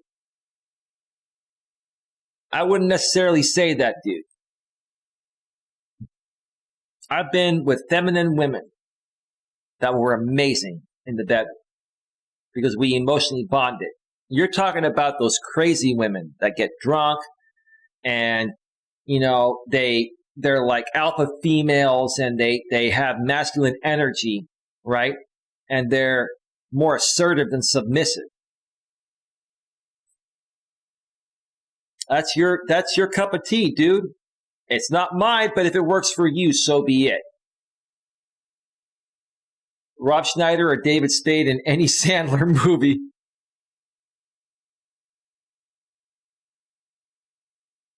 All right, let me check the chat real quick before I continue here. All right, I have nothing happened over on Facebook. One person on Facebook, feel free to comment, and I'll get to your comments on Facebook in a bit. Information Man Show says, I'm well, doing well, thank you. You're welcome, bro. Queen Helen Casey, hello there, says Information Man Show. All right, we're all caught up. All right, let's continue here. This one is interesting here. Caffeinated Athlete says, excuse me a second. Disclaimer, everyone it should be likes, what they like, and is entitled to their own opinion. This is just my personal experience. You put experience twice, and by no means the rules. Okay. I'm a pretty masculine woman for 5 feet tall. I'm a collegiate thrower and XC runner. I typically do very manly tasks such as heavy lifting, landscaping, and woodworking, and generally can keep up with the guys. In my younger days, I dated a woman that was, she was in construction. She was 5'7", about 140, and she was very fit. She had, large D-sized breasts, like 34C. It was, 34D, I mean. Great shape. Was toned, but not like jacked or anything. And she worked in construction. But when I would hang out with her, she was very feminine. That's what made her attractive. She was a tomboy. She knew how to get her hands and feet dirty and wet, but she also knew how to be a lady and be submissive. Now, there were times where, she would speak her mind, but she was well balanced. So maybe this is the type of woman you are here. But let's see. Let's continue. I have had no shortage of, I can't even talk. I have had no shortage of guys who have hit on me lately. I've noticed some general trends. I'll share them merely as observations. Okay. Most guys who are attracted to more masculine women are typically smaller men physically. They like the idea of that kind of raw power. Most of them are typically terrified of the women they are attracted to, but that seems to be part of the fun element of danger. Well, everybody wants what they can't have, so maybe that's what it is. Other men like a woman that can hold their own. They find something sexy about their woman never being a damsel in distress. Yeah, you don't want to deal with women like that. Others still just like the challenge of trying to win a woman that doesn't need him, which can be fun for us if you're a catch. Well, dating's supposed to be playful and fun, and part of the dating world is trying to find that right person. For women, it's normal to chase men they're attracted to. For men, it's not normal to chase women. You chase a woman, you'll chase her out of your life, period. You'll never have a chance with her. Even though that's what women say they want, right? For men, it's about putting yourself into the woman's orbit by just making her aware you exist. I'll tell you this, that's all you have to do, because women are either going to be into you or not. There's no in between. They're either attracted to you completely or they're not. And if they have a low level of attraction for you, it's because they see you as a decent guy, and maybe they can get something else out of you in the meantime until they find what they really want, right? And yes, I do think there is something to be said for the guys who like it rough. I don't mind if I'm with a woman that wants to give it to me rough every now and every now and then, in the bedroom.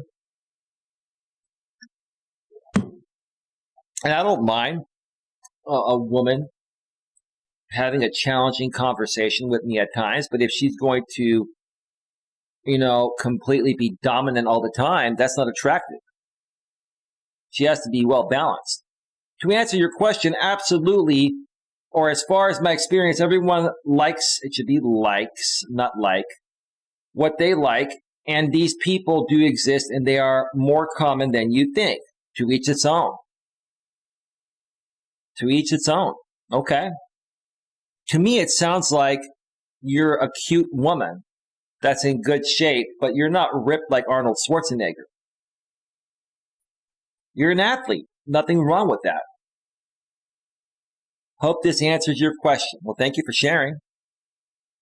My preference is tall, like 5'10 plus. This must be a female. Yeah, female in the picture there. Physically fit. Oh, no, it's a guy. Okay, physically fit, muscular woman. I guess that is pretty masculine. So, yeah, I'm sure there's plenty other guys like me, but it's definitely a minority. The majority of women are under 5'10. The average woman is about 5'3 or 5'4. The average man is about 5'9 or 5'10. So you want a woman that's 5'10 or taller. Like, what are you, like 6'4"? Why don't you tell us more about yourself? It is better this way. We don't have to share the attractive tomboys and muscle dommy mommies with the filthy normies.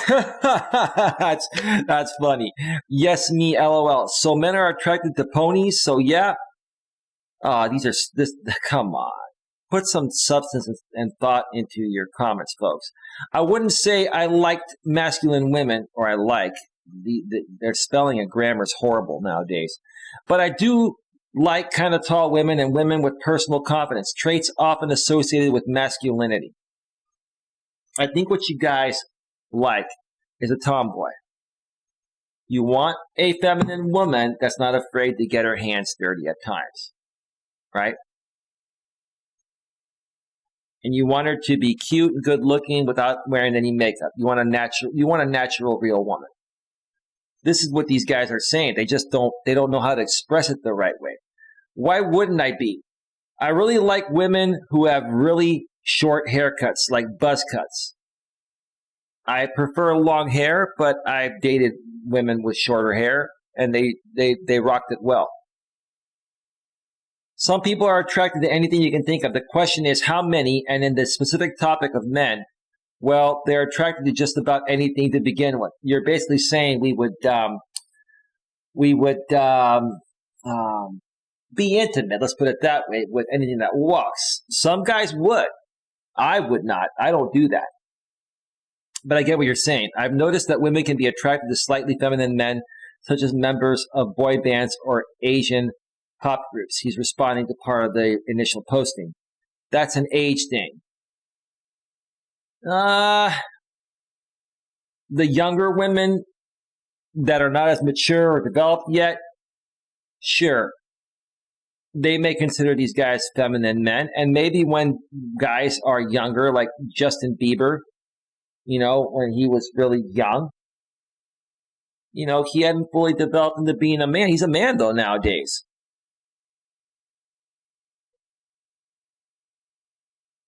All right, here's the last one. Then I'm going to check out the chat one more time and take one more break before I get to the final segment here with my story. I think it's less common for men to have that preference. I've heard an evolutionary theory as to why women prefer more feminine-looking men. Apparently, feminine-looking males are perceived as more loyal, caring, less aggressive, more likely to be a better father, whereas a very masculine face tends to be perceived as more dangerous, aggressive, less trustworthy. That's not true. That's all a stereotype. Now, some stereotypes, some guys may fit that profile, but here's the thing.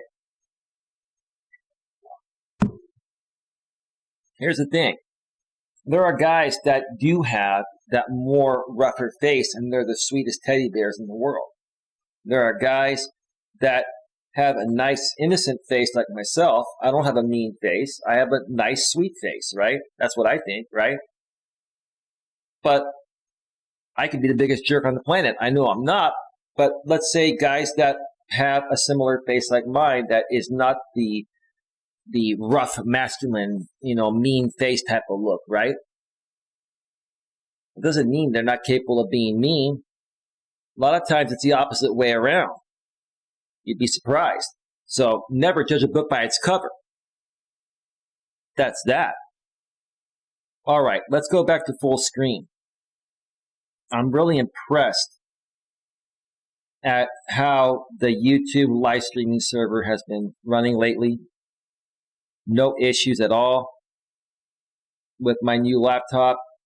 The issues I had a few weeks back were temporary. It was a YouTube live streaming server error. I'm looking at my OBS. My new laptop is just running smoothly with no missed frames or anything, no skipped frames. I'm like, when you put effort into things, folks, and you work hard, you eventually figure it out and you get to where you want to get to. Just don't be lazy.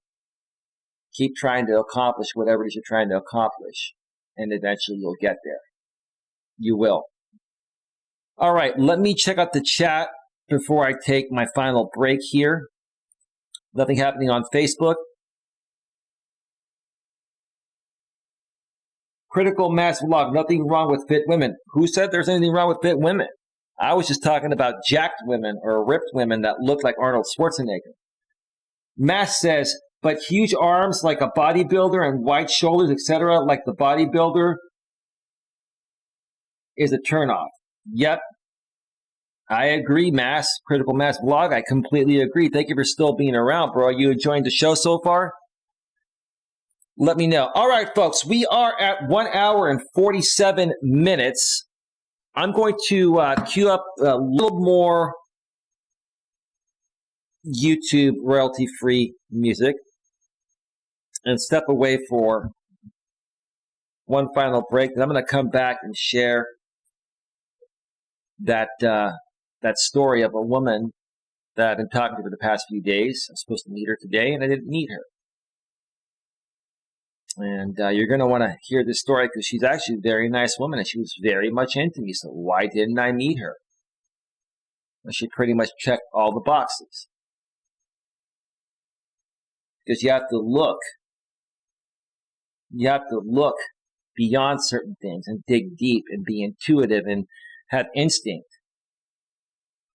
That if it sounds too good to be true or seems too good to be true, it probably is. Not in every case, but in some cases, most cases, it is too good to be true. You got to be aware. That's what I help people understand and learn. So that way you don't waste your time with the wrong people. You know, if you're talking with someone and they seem to be the right fit, but there's something off and you know if you meet them, it's not going to work out. It'd be a waste of your time. You can figure that out before you meet them and save the time, right? Right?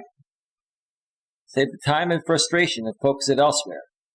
Critical Mass Blog says, yes, good topic and good points made. Well, thank you, bro. I'm glad you're enjoying the show. You like the background today, bro? And Queen, anyone else? This is a waterfall background, courtesy from one of the many pictures I use, royalty-free and copyright-free for commercial usage from pixabay.com, unpaid endorsement, pixabay.com. Great site, lots of great pictures you can use. I change it up every single day, you know. Got to take advantage of the green screen, right? Change it up, right? Change it up so when people come back every day, they have something new to look at, right? And wear different clothes every day and, you know, don't do the same old boring thing. Queen says, nice background. It's not bad, says Mass. All right. Let's cue it up. Let's cue it up.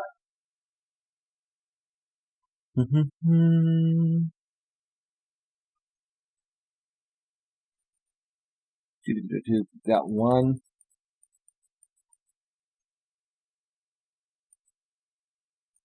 We've got two.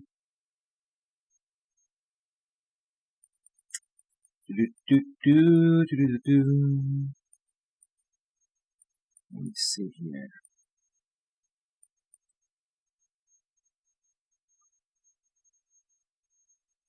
We've got three. And need just one more.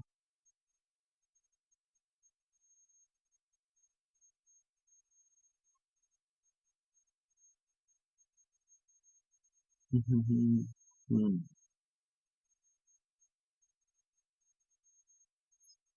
me see here. All right, folks, music is all queued up. I'm going to step away for a quick break, a little less than 10 minutes, and we'll get to my personal story right when I get back. So stick around. We'll be right back.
back, we're back, we're back.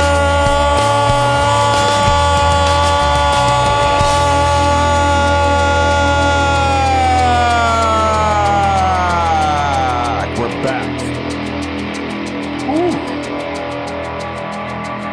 Ooh, man. Yeah.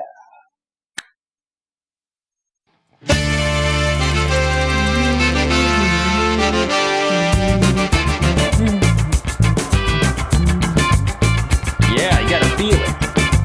You gotta feel it in the moment. Feel the heat, feel the excitement, feel the love, feel the joy, feel the inspiration, the passion, right? Are you with me?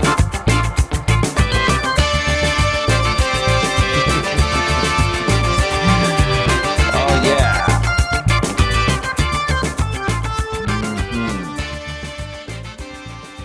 All right. All right. Yes. I feel amazing. I feel relaxed. I feel calm. I feel full of joy. I feel full of life. So let's continue. All right. Welcome back to Navigating the Modern World with Coach Eli, live here on YouTube and also simulcasting live on Facebook. Once again, glad you can all join me here today on this beautiful, amazing Saturday, the day that I'm doing this live stream.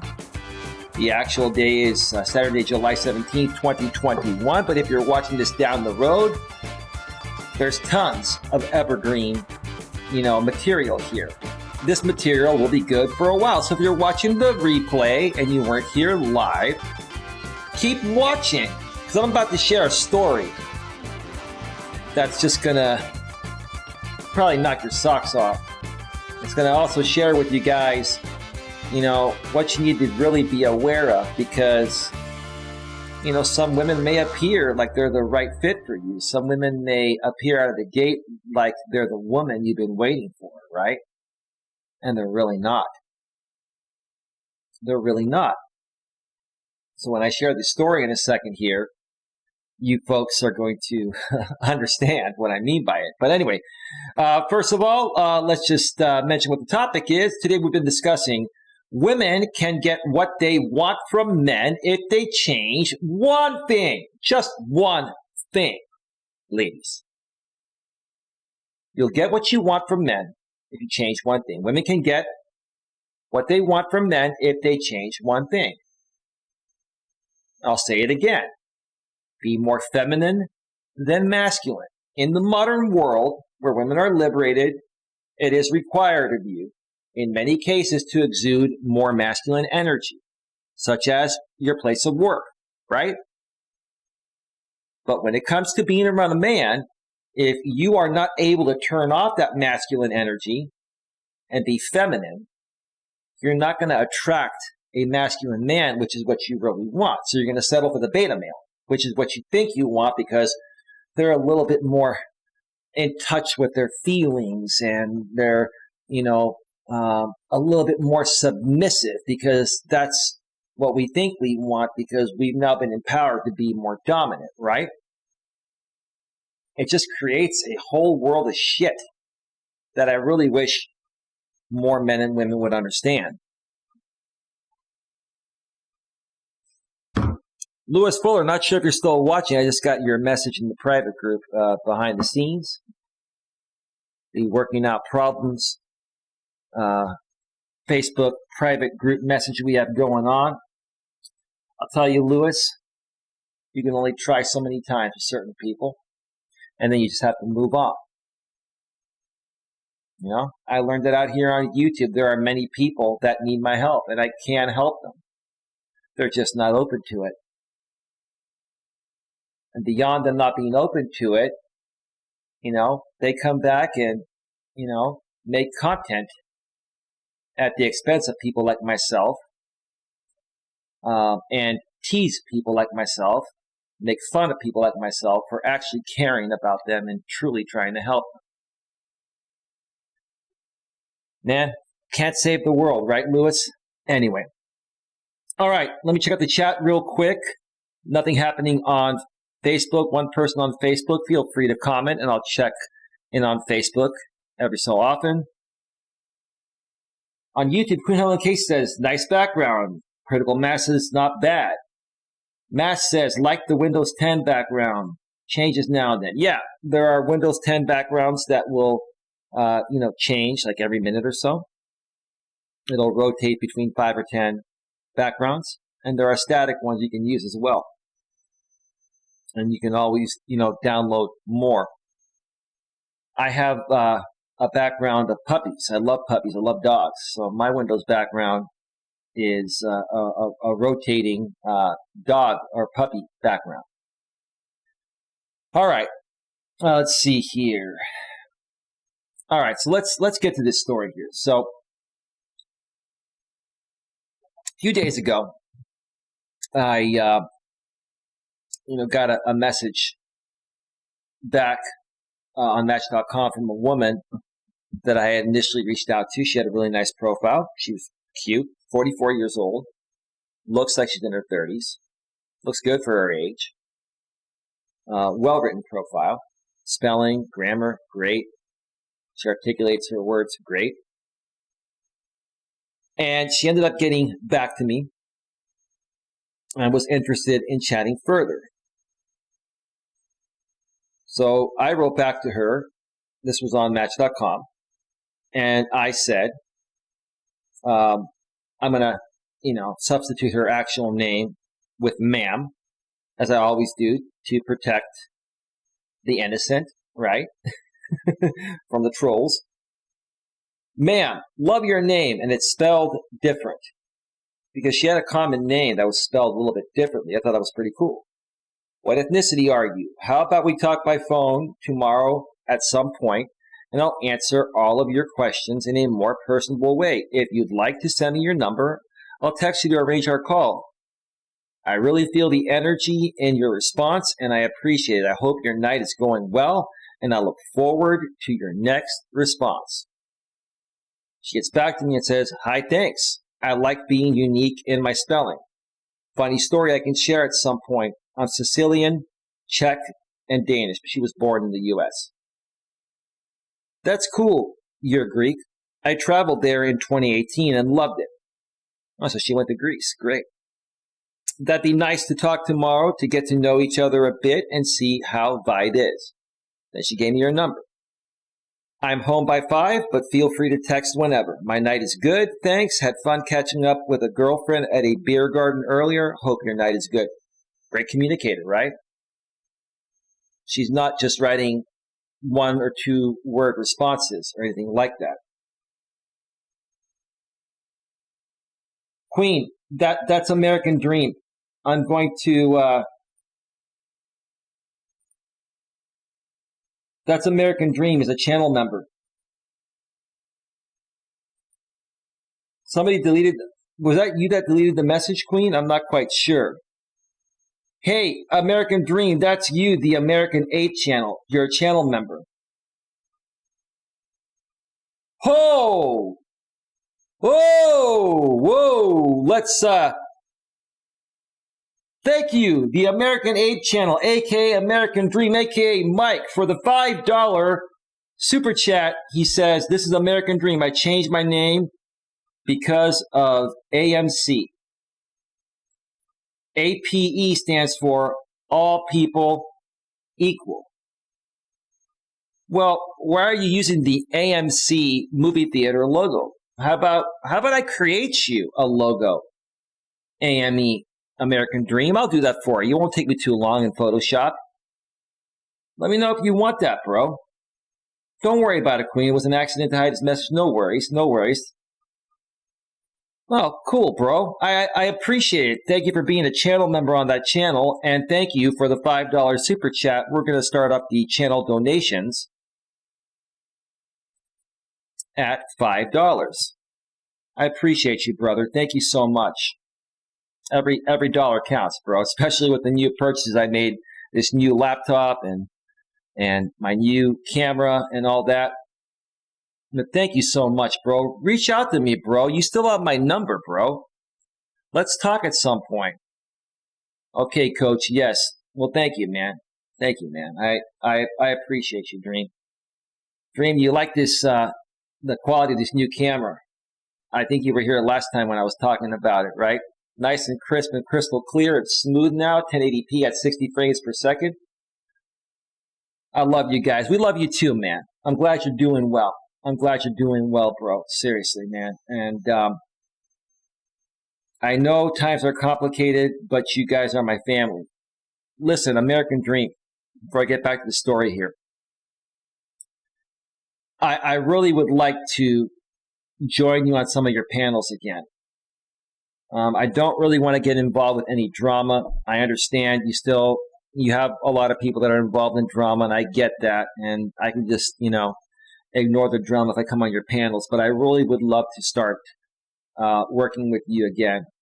You have a lot of talent, man. You're a good dude, and you've been through a lot, man, and you're still ticking. So I'm proud of you for that, man.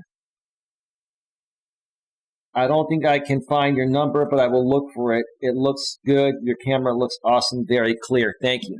Thank you. It cost me $1,000. It's the Sony A6400 mirrorless digital camera with video as well.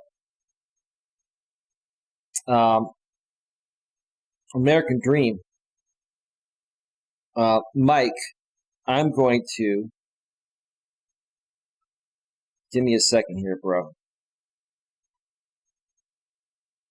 I'm going to send you a text right now, and you'll have my number again, bro. It'll pop up at the top.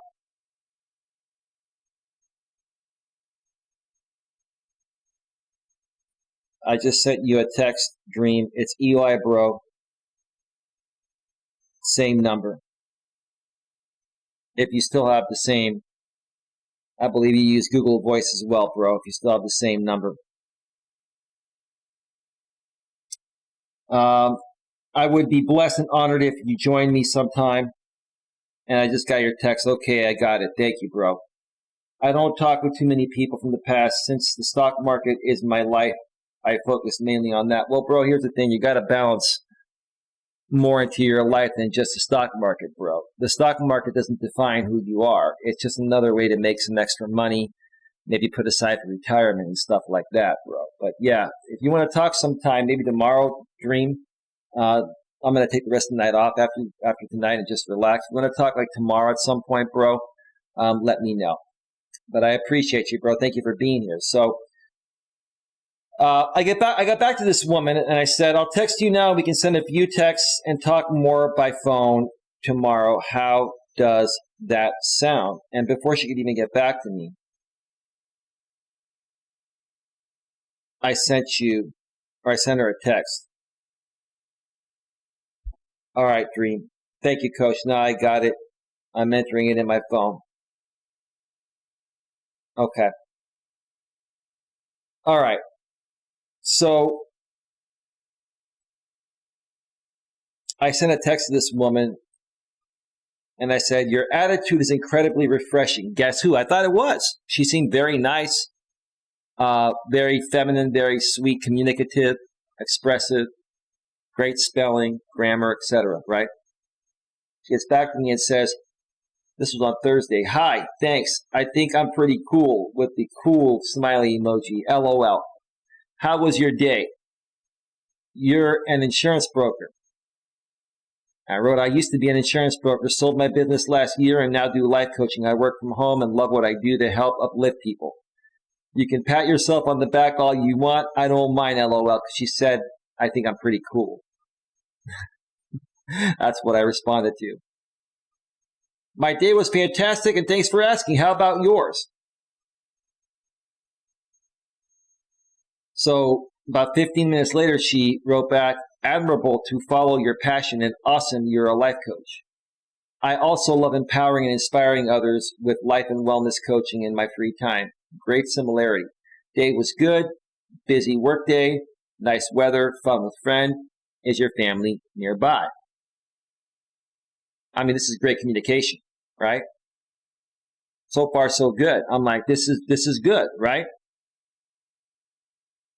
I wrote back, yes, my family lives a mile away from me. I love that you do coaching as well. I like how our connection feels so far. What do you think? There's something very different about you in a very good way, and I like it. 10 minutes later, she gets back to me and says, that's great. Your family's nearby. Mine is an hour and a half away, but we're very close. Yes, pretty awesome. We both coach, and connection seems good so far. I'm interested to learn more. Thanks for compliment. Well, you left out a word, the compliment, but that's okay. I'm going to get ready for bed. I can talk after 5 or 7 tomorrow night. Text whenever to figure out. Good night, Eli. I wrote back to her, I'll text you tomorrow, and we'll go from there. Looking forward to it. Good night, ma'am. I said her name, but I'm not going to put it out publicly, right? She gets back to me 4 minutes later and says, Kalinichta, which is good night in Greek.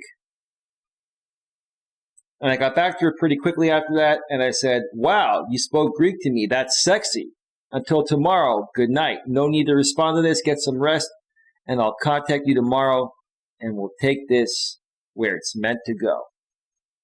So far, so good. Great communicator, asking the right questions, good family. She's cute, right? Okay. The next morning, Friday, yesterday at 9:30 a.m., she reaches out to me first. Another good sign, right? Good morning. LOL, thanks. I remember a few Greek words. You're welcome for questions last night. Thanks for yours. Now she's being overly nice. This started to kind of raise a flag, but okay, I just went with it, right? Nice reciprocation. So she's paying me a compliment for my reciprocation, right?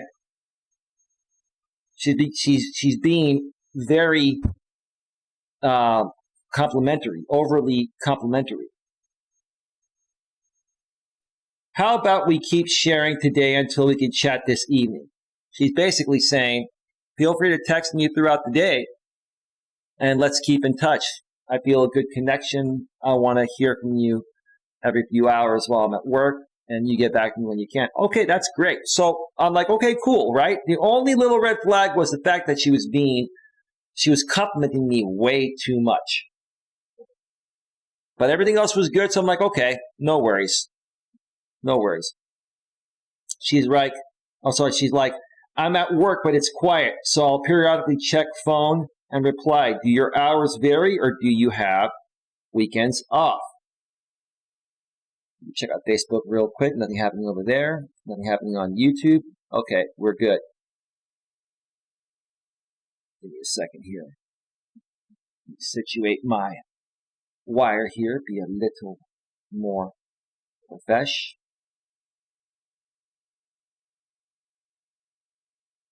I wrote back to her and I said, I'm self-employed and have nights and weekends off. I'm my own boss and have a very flexible schedule. Thank you for reaching out to me this morning. You're kind of feeling this, aren't you? So I'm just, I'm putting it out there. At this point, I'm like, I just want to get to the point, right? See if she's being real with all those compliments, right? LOL. Yes, let's text throughout the day. Some responses may take a while, but just know I'll respond ASAP. Your communication style is super attractive to me. That was at 9:33. At 10:19 a.m., she gets back to me and says, that's a great schedule and life-work balance.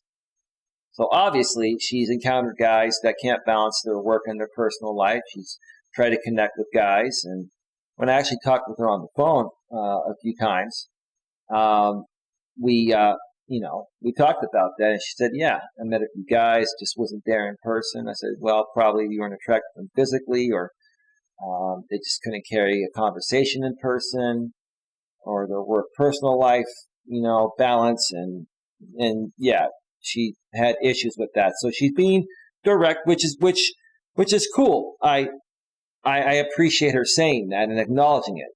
So far, so good, with the exception of the excessive compliments. That was kind of throwing me off. Compliments are nice, but when they're excessive, to me, it throws up a little bit of a red flag, because this is the woman that's been trying to find a guy,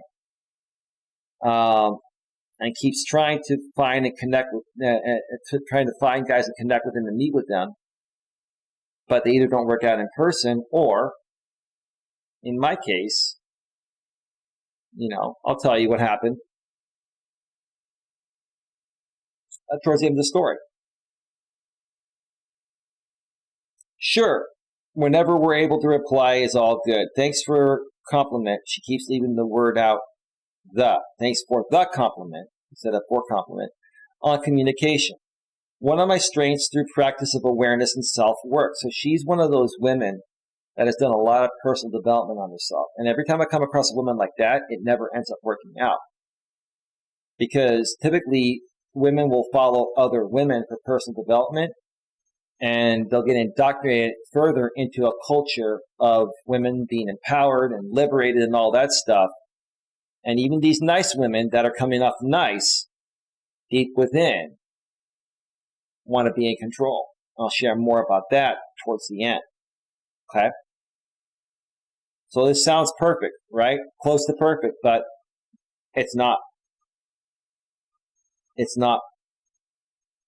FYI, pic of me in black tank is 10 months ago. I didn't even ask her about her pics. And she's coming out and telling me that her pics are recent. She's trying to sell herself to me pretty much, figuratively speaking, because she really likes how this is going. She feels I'm a good catch. And probably because of what she's experienced in the past, she's really trying to get me to believe in her. Give me a second here. Others within 2 years, but I haven't changed much. Are your pics recent? Okay, you want to make sure I'm not catfishing. Okay, I don't blame you for that. I wrote back, yes, and I look the same as my pictures. I won't catfish you. Whenever women ask that, I just always mention, I'm not going to catfish you. People don't understand that if you look different in person than your pictures, it won't work, right? That's what I posed there as a question. Sarcastic question, but it's true. What do you honestly think of my pics? Don't worry, I can take criticism, LOL. Just messing with her. I wanted to see what kind of level of attraction or interest does she really have, right? She gets back to me and says, right, I went on dates with a couple different guys. You keep leaving out words. It's a couple of different guys. Now, and there's a reason why I feel she's left out some of these words. And there's some other things that I'll share with you in a bit where this will all make sense, right? So, right, I went on dates with a couple of different guys who obviously didn't post current pics. They catfished you, and you weren't attracted to them when you saw them because they didn't look the same as their pictures.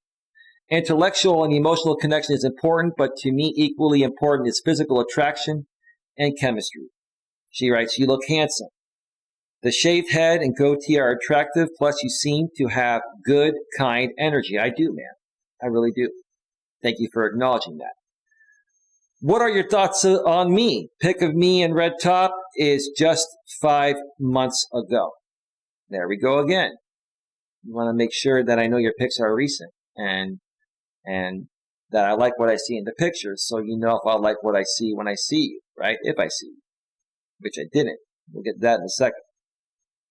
And then she wrote another text message, and you seem to have a nice casual style. I like it when a man takes pride on how he looks and dresses up occasionally for a nice dinner.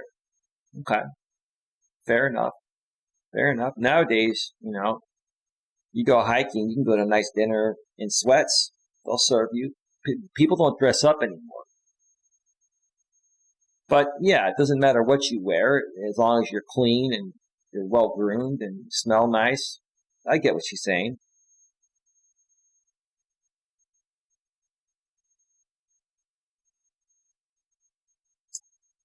So I wrote her another text. And I just basically told her, what I think. I thought she was a good-looking woman. I feel a good connection, blah, blah, blah. I'm not going to read that. It's pretty long. No need to read that. So then later on, she gets back to me and says, hey there. Thank you for being open and sharing where you're coming from. I hear what you're saying about not having a type, but instead basing it on energy and qualities, which lets you see outer beauty. Because, yeah, I had mentioned to her earlier in the message I didn't fully read that I don't have a particular type. I either feel it for somebody or I don't. And it's not all about physical attraction. It has to do with the mental, emotional, and spiritual connection as well.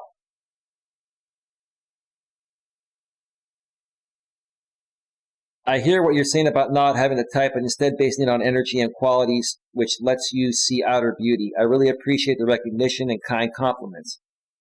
I think she's trying to be way too nice and too compliant. Like she's trying to like show me that she's smart, she's beautiful, and she's a good person. I think this woman is just trying way too hard.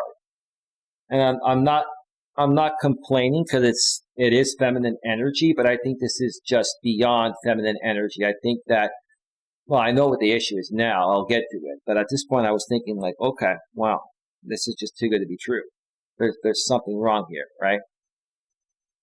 She's like, my feelings I shared earlier towards you are my honest thoughts. I don't have one single type, but I do want someone with similar values and interests, who's confident, kind, affectionate, positive, likes learning, conversation, and is physically fit. Dark features with a bright smile like yours are very attractive. So far, there seem to be those qualities, and I do feel a great connection. Let's continue taking our time, getting to know each other. I look forward to talking to see how the in-person vibe is. When would you like to talk? Tonight. I wrote, what time are you free to talk? And are you staying in tonight or going out? Also, we can continue to text in the meantime if that works for you. Let me put it to you this way. Your comfort is the most important thing to me, and I'm a very patient man. I'm in no hurry to meet, but will meet you when you feel comfortable and ready. The way this is happening isn't typical for me, but I like it. But I like how it feels, so I'm just going with it and ready for whatever is meant to happen. Is it just me, or is this just happening naturally for you as well? I threw that in there because I was beginning to sense that this is too good to be true.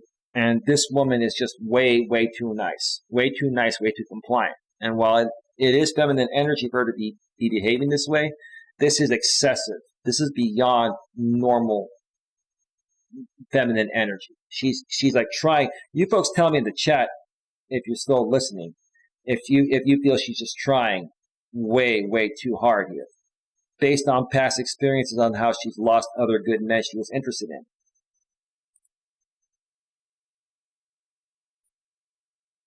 She's like, I appreciate you being respectful of my comfort, but I want to talk with you tonight. I'm also not in a hurry, but it does seem to be happening naturally and feeling good. I'm staying in tonight, so I'm free anytime from 7 on. What's good for you? Then she's like, heading home, so if you text, it will say I'm driving. So she felt the need to tell me that she's in her car, driving home. And if I text her while she's driving, her car is going to tell me I'm driving. Like, this is way too compliant. Like, this is way too much, right? But at this point, everything else was cool, so I went with it, right?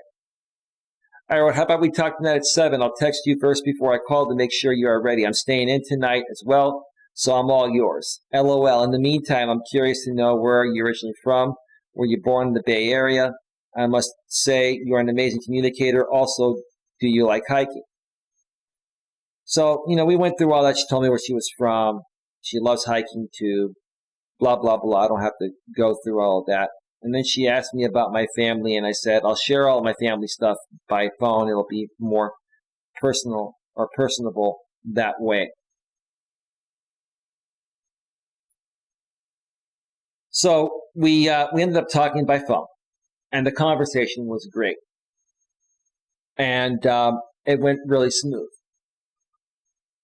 And, she stayed in on a Friday night, and so did I. And she devoted the time to get to know me. She also said, I'm a one-man woman at a time, just like you're a woman man at a time. So we only talk to one person at a time, which is true. And I respected it. I appreciated that. So everything seemed to be great, right? Okay. So what turned me off about her? It seems good, right? Most guys would be like, this is great, Eli. What's the problem, right? Of course, driving and texting is dangerous, Queen. Absolutely. Goes without saying, but thank you. Thank you for mentioning that. Appreciate it. So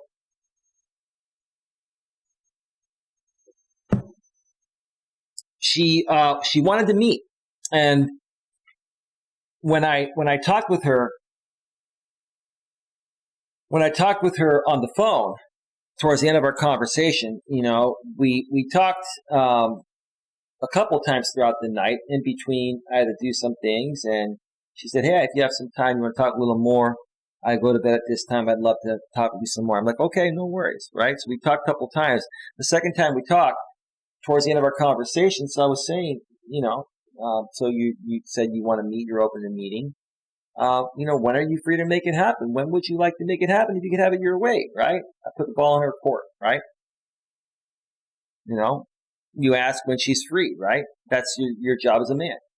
She goes, I'm free, this weekend, next weekend. Okay.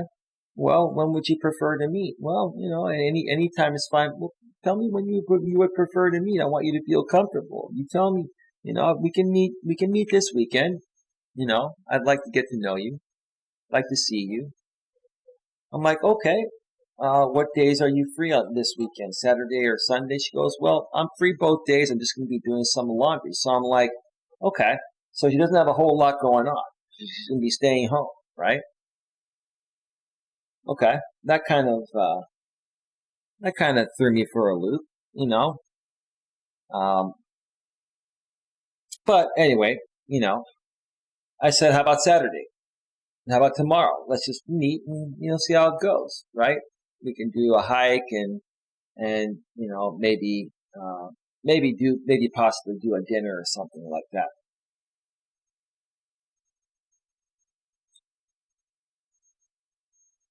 So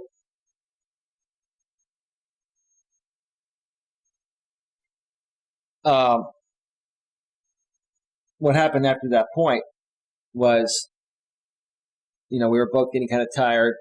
I said, okay, let's talk in the morning. I'll figure out some plans.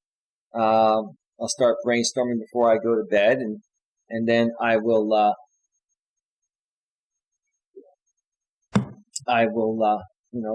text you in the morning, and we'll figure it out.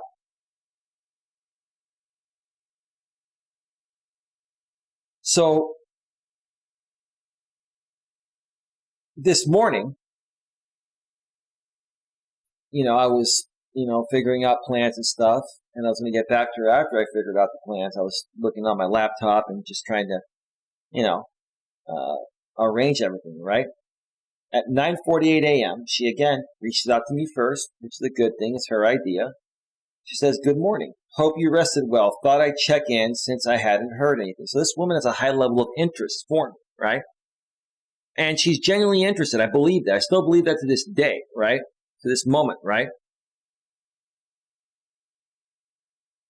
But here's what happened. I said, "Good morning. You are super excited, aren't you? I had some great rest, and hopefully you did as well. I'm getting ready and planning the day. I need a few hours to drink coffee, get ready, etc. I should be out in," I'm not going to mention the city, "your neck of the woods, around 1. Let me know if that time works for you. And I'll send you more info once I get your response." And here's where it started to flip on the other side. Up until this point, very feminine, very communicative, very natural. The only red flag until this point was the fact that she's being overly complimentary. But, it's not that big of a deal. Unless there's more, which there is. So here's where it started to go south for me, okay? She's like, excited, yes, also like to plan some. So this is the first date. I'm the man. I'm taking you out on the date. You're not taking me out on the date. I'm coming to see you. And she had kind of mentioned this on the phone too. She likes to plan things. And I'm like, that's cool. I don't have a problem with, someone I'm with planning things. But typically when I first get to know someone, I want to show the lady a good time. It makes me feel more like a man to do that. I told her that, right? And she said she understood. But the next morning, she says, I like to plan some. She goes, and then she makes a suggestion. Does lunch and what sound good? These are great spots. She sends me a Yelp collection of restaurants in her area.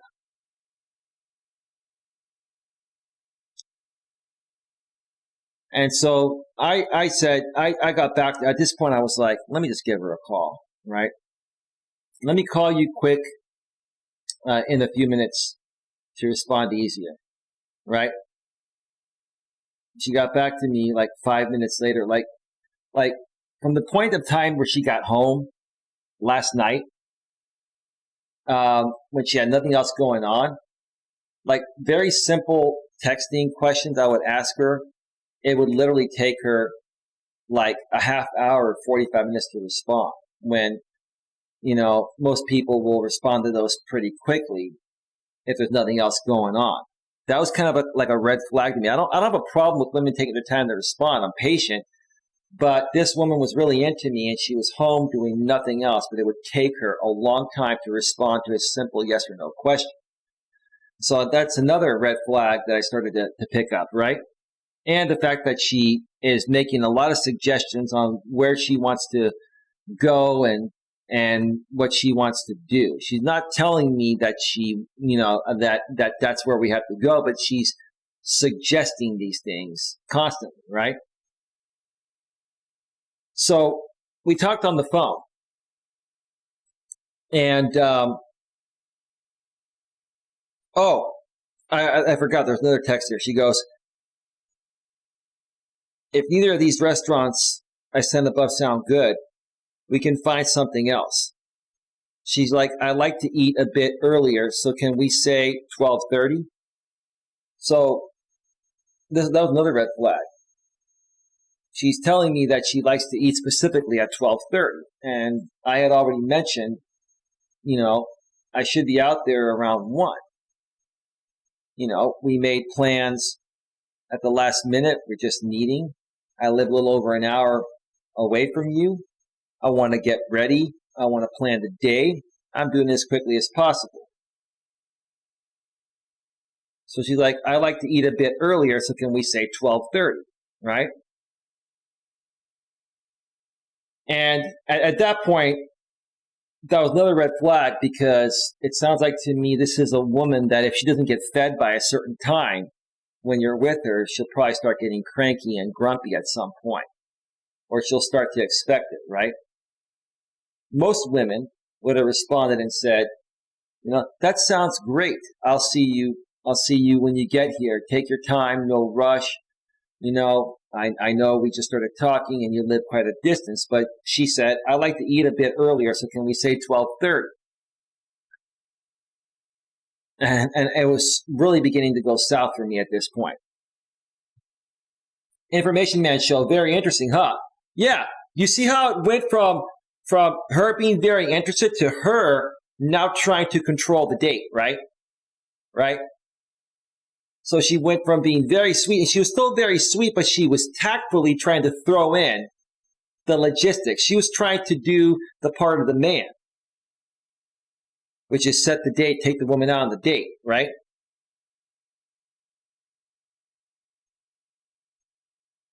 So I got on the phone with her, and we talked about 10 minutes, and I said, there's no way I'm going to get out there by 12:30. If you have a set schedule of eating every day, I would go ahead and eat. I can eat a snack along the way. We can do dinner later on tonight if we end up doing that. But I'm looking to find a hike in your area, and I'd like some suggestions. If you have some suggestions, of hikes in your and I've been in her area because she lives not in the same city as my ex Dana used to live in, but in that surrounding county. She lives there, and I've done some of the hiking trails there. It went to crazy real fast. I wouldn't say it's crazy, but she tried to arrange the date in a way that was going to work best for her. She wanted to go on a hike.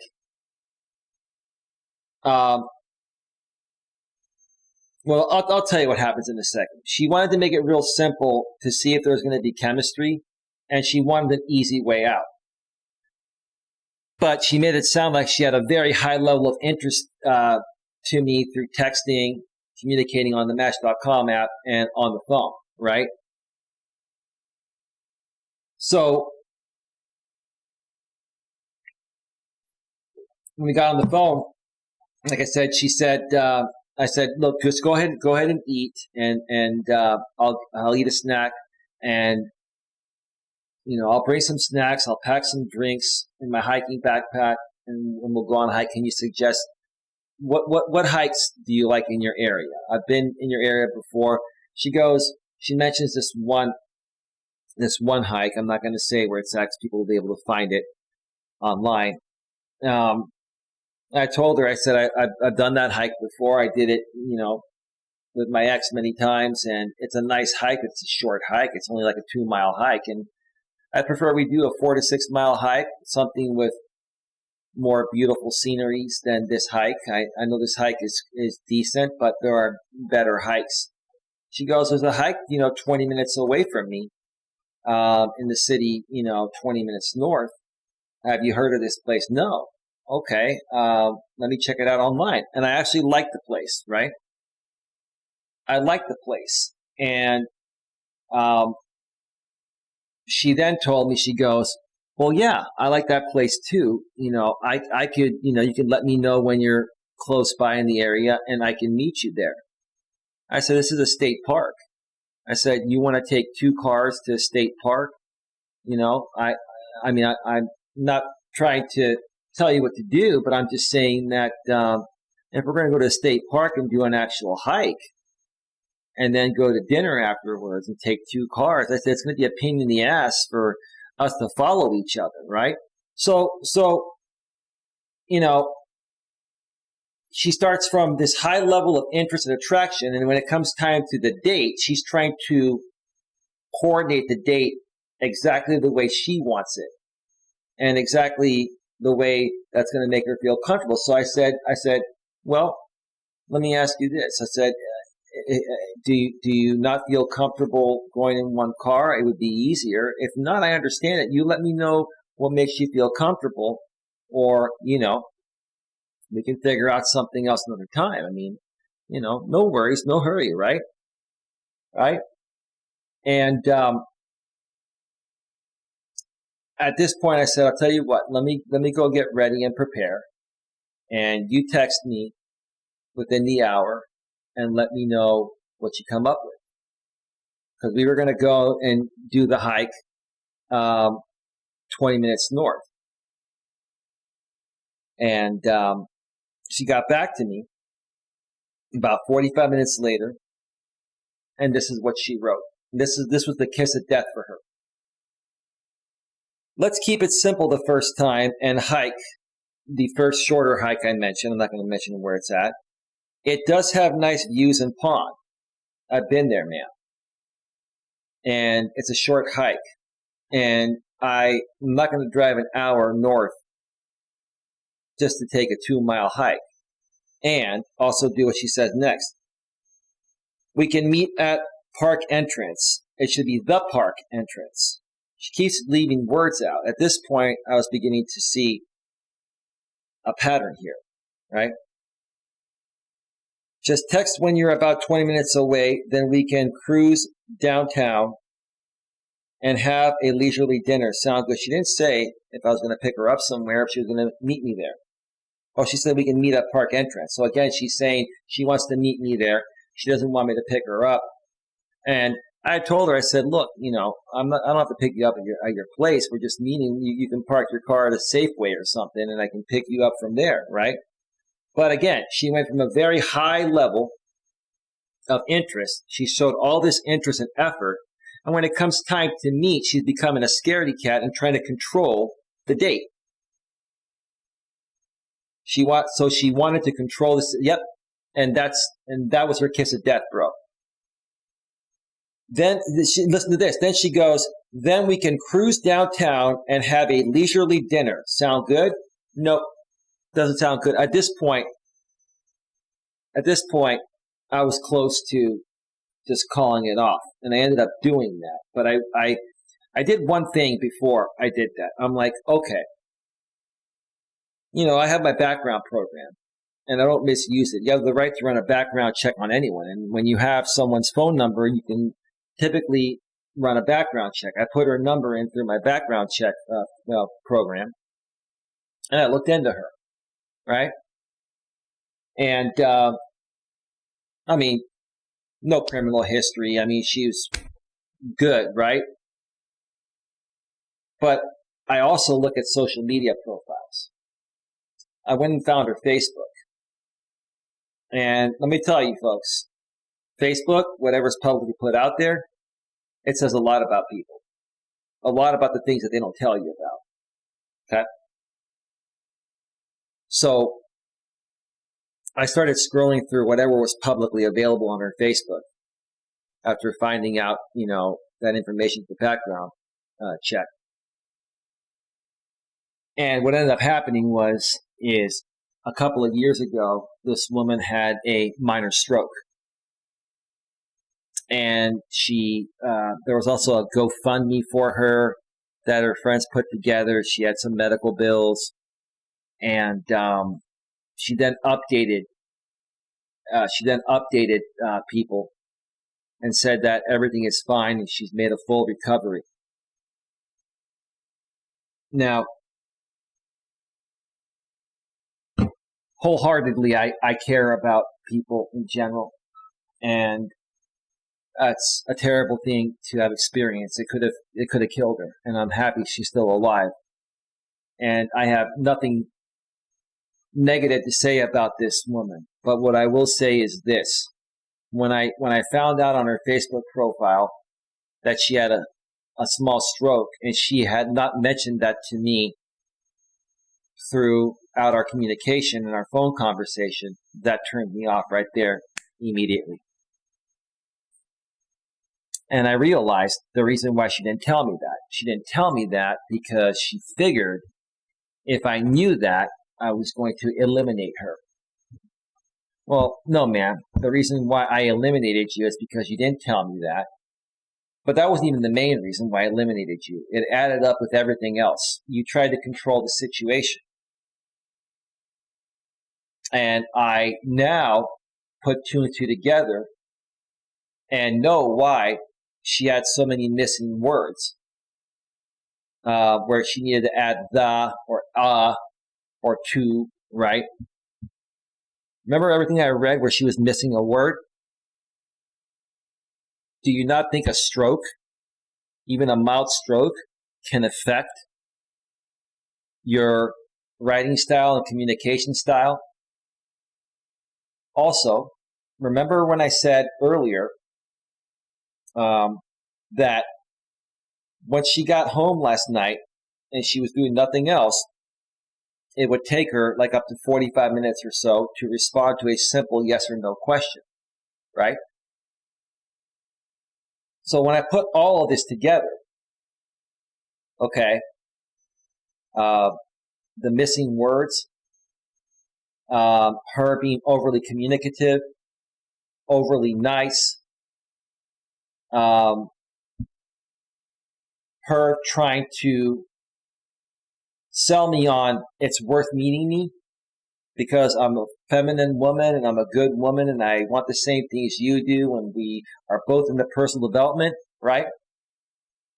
And then with her trying to control the date that was supposed to happen today, right? Between all that and then her not mentioning the stroke and now putting two together and saying this woman is affected by this stroke. She's not a bad person. And I don't think she's tremendously affected by it, but it is affecting her mentally to a certain extent. And I can't be with somebody like that. Now, let's say I meet someone and that happens after I meet them, would I leave them? No.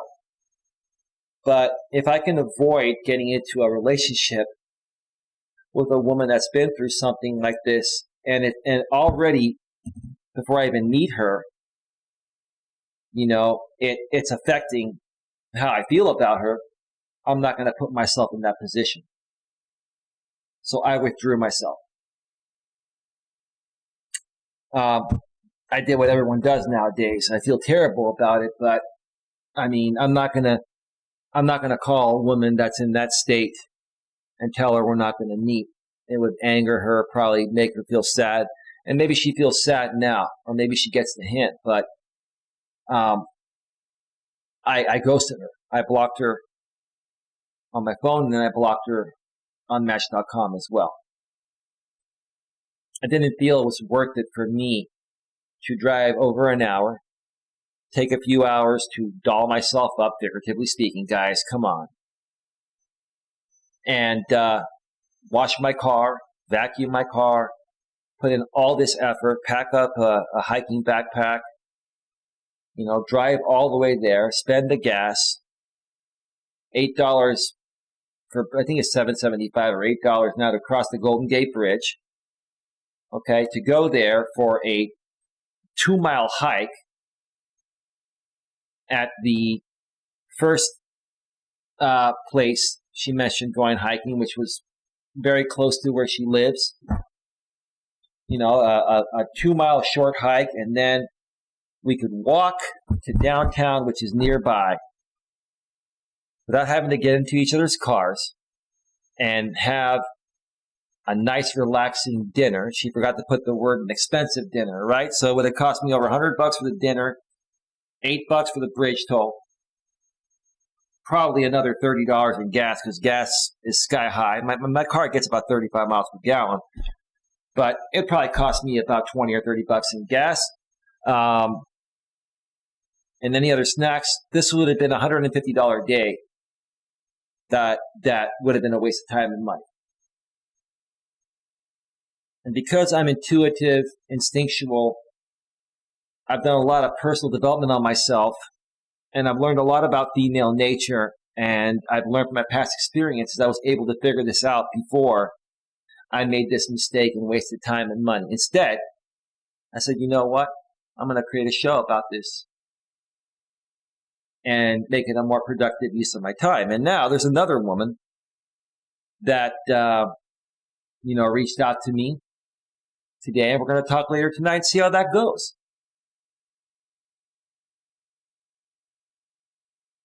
So there you have it, folks. There you have it, folks. The moral of the story is this.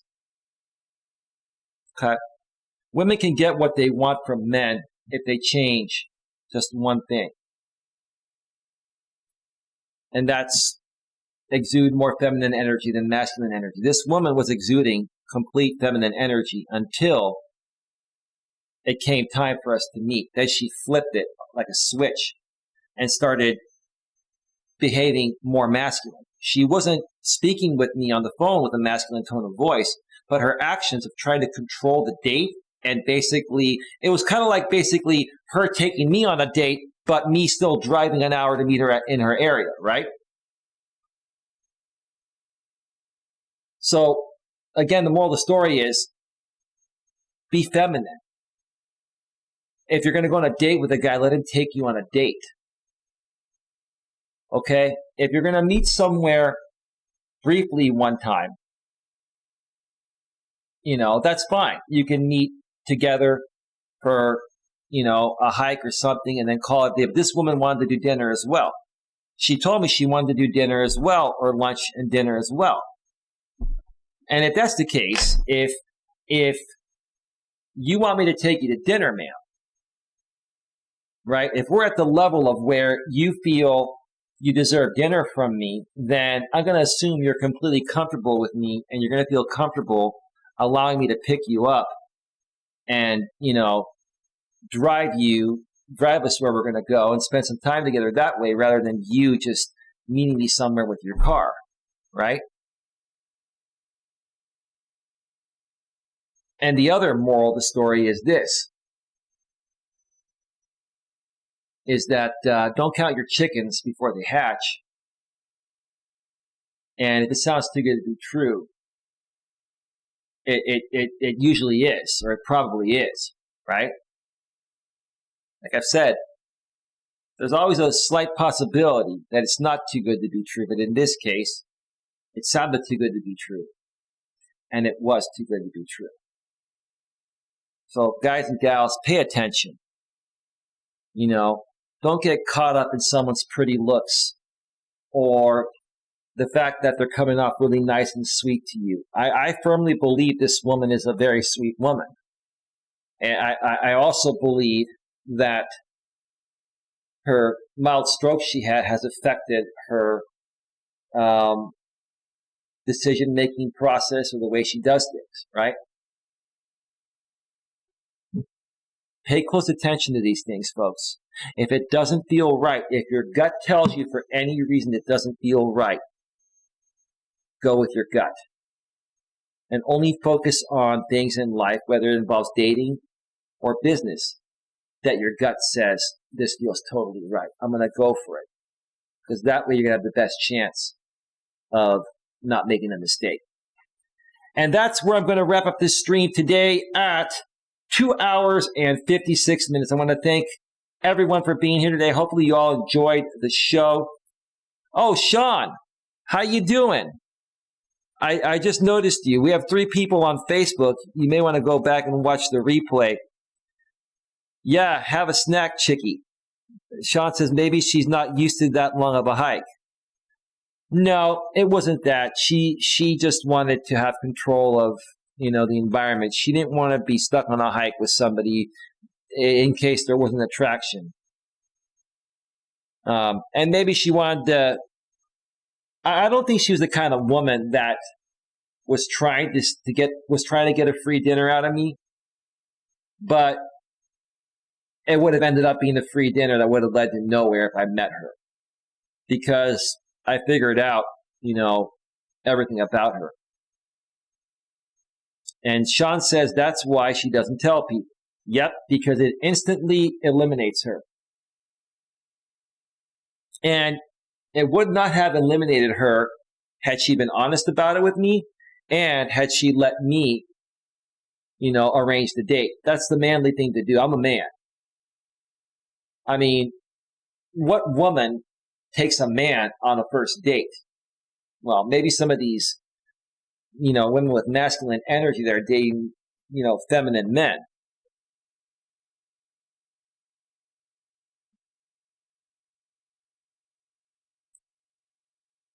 But anyway, thank you, Sean, for being here on Facebook. We have 3 people on Facebook. We're going to be leaving 12 people on YouTube. Thank you to Queen Helen Case for being here. Thank you to Critical Mass Blog for being here earlier. And thank you to Information Man Show for being here. Lewis Fuller, the American Ape Channel, a.k.a. American Dream, a.k.a. Mike. Thank you for being here and for your $5 super chat and for continuing to be a channel member. I will get some more members-only content coming very soon. We're going to wrap this up. The clock is about to turn to 2 hours and 59 minutes. We're going to keep it under 3 hours and end it now. With that being said, have yourselves a great day. And I may be back for another show later tonight or tomorrow. So take care. Bye. Bye.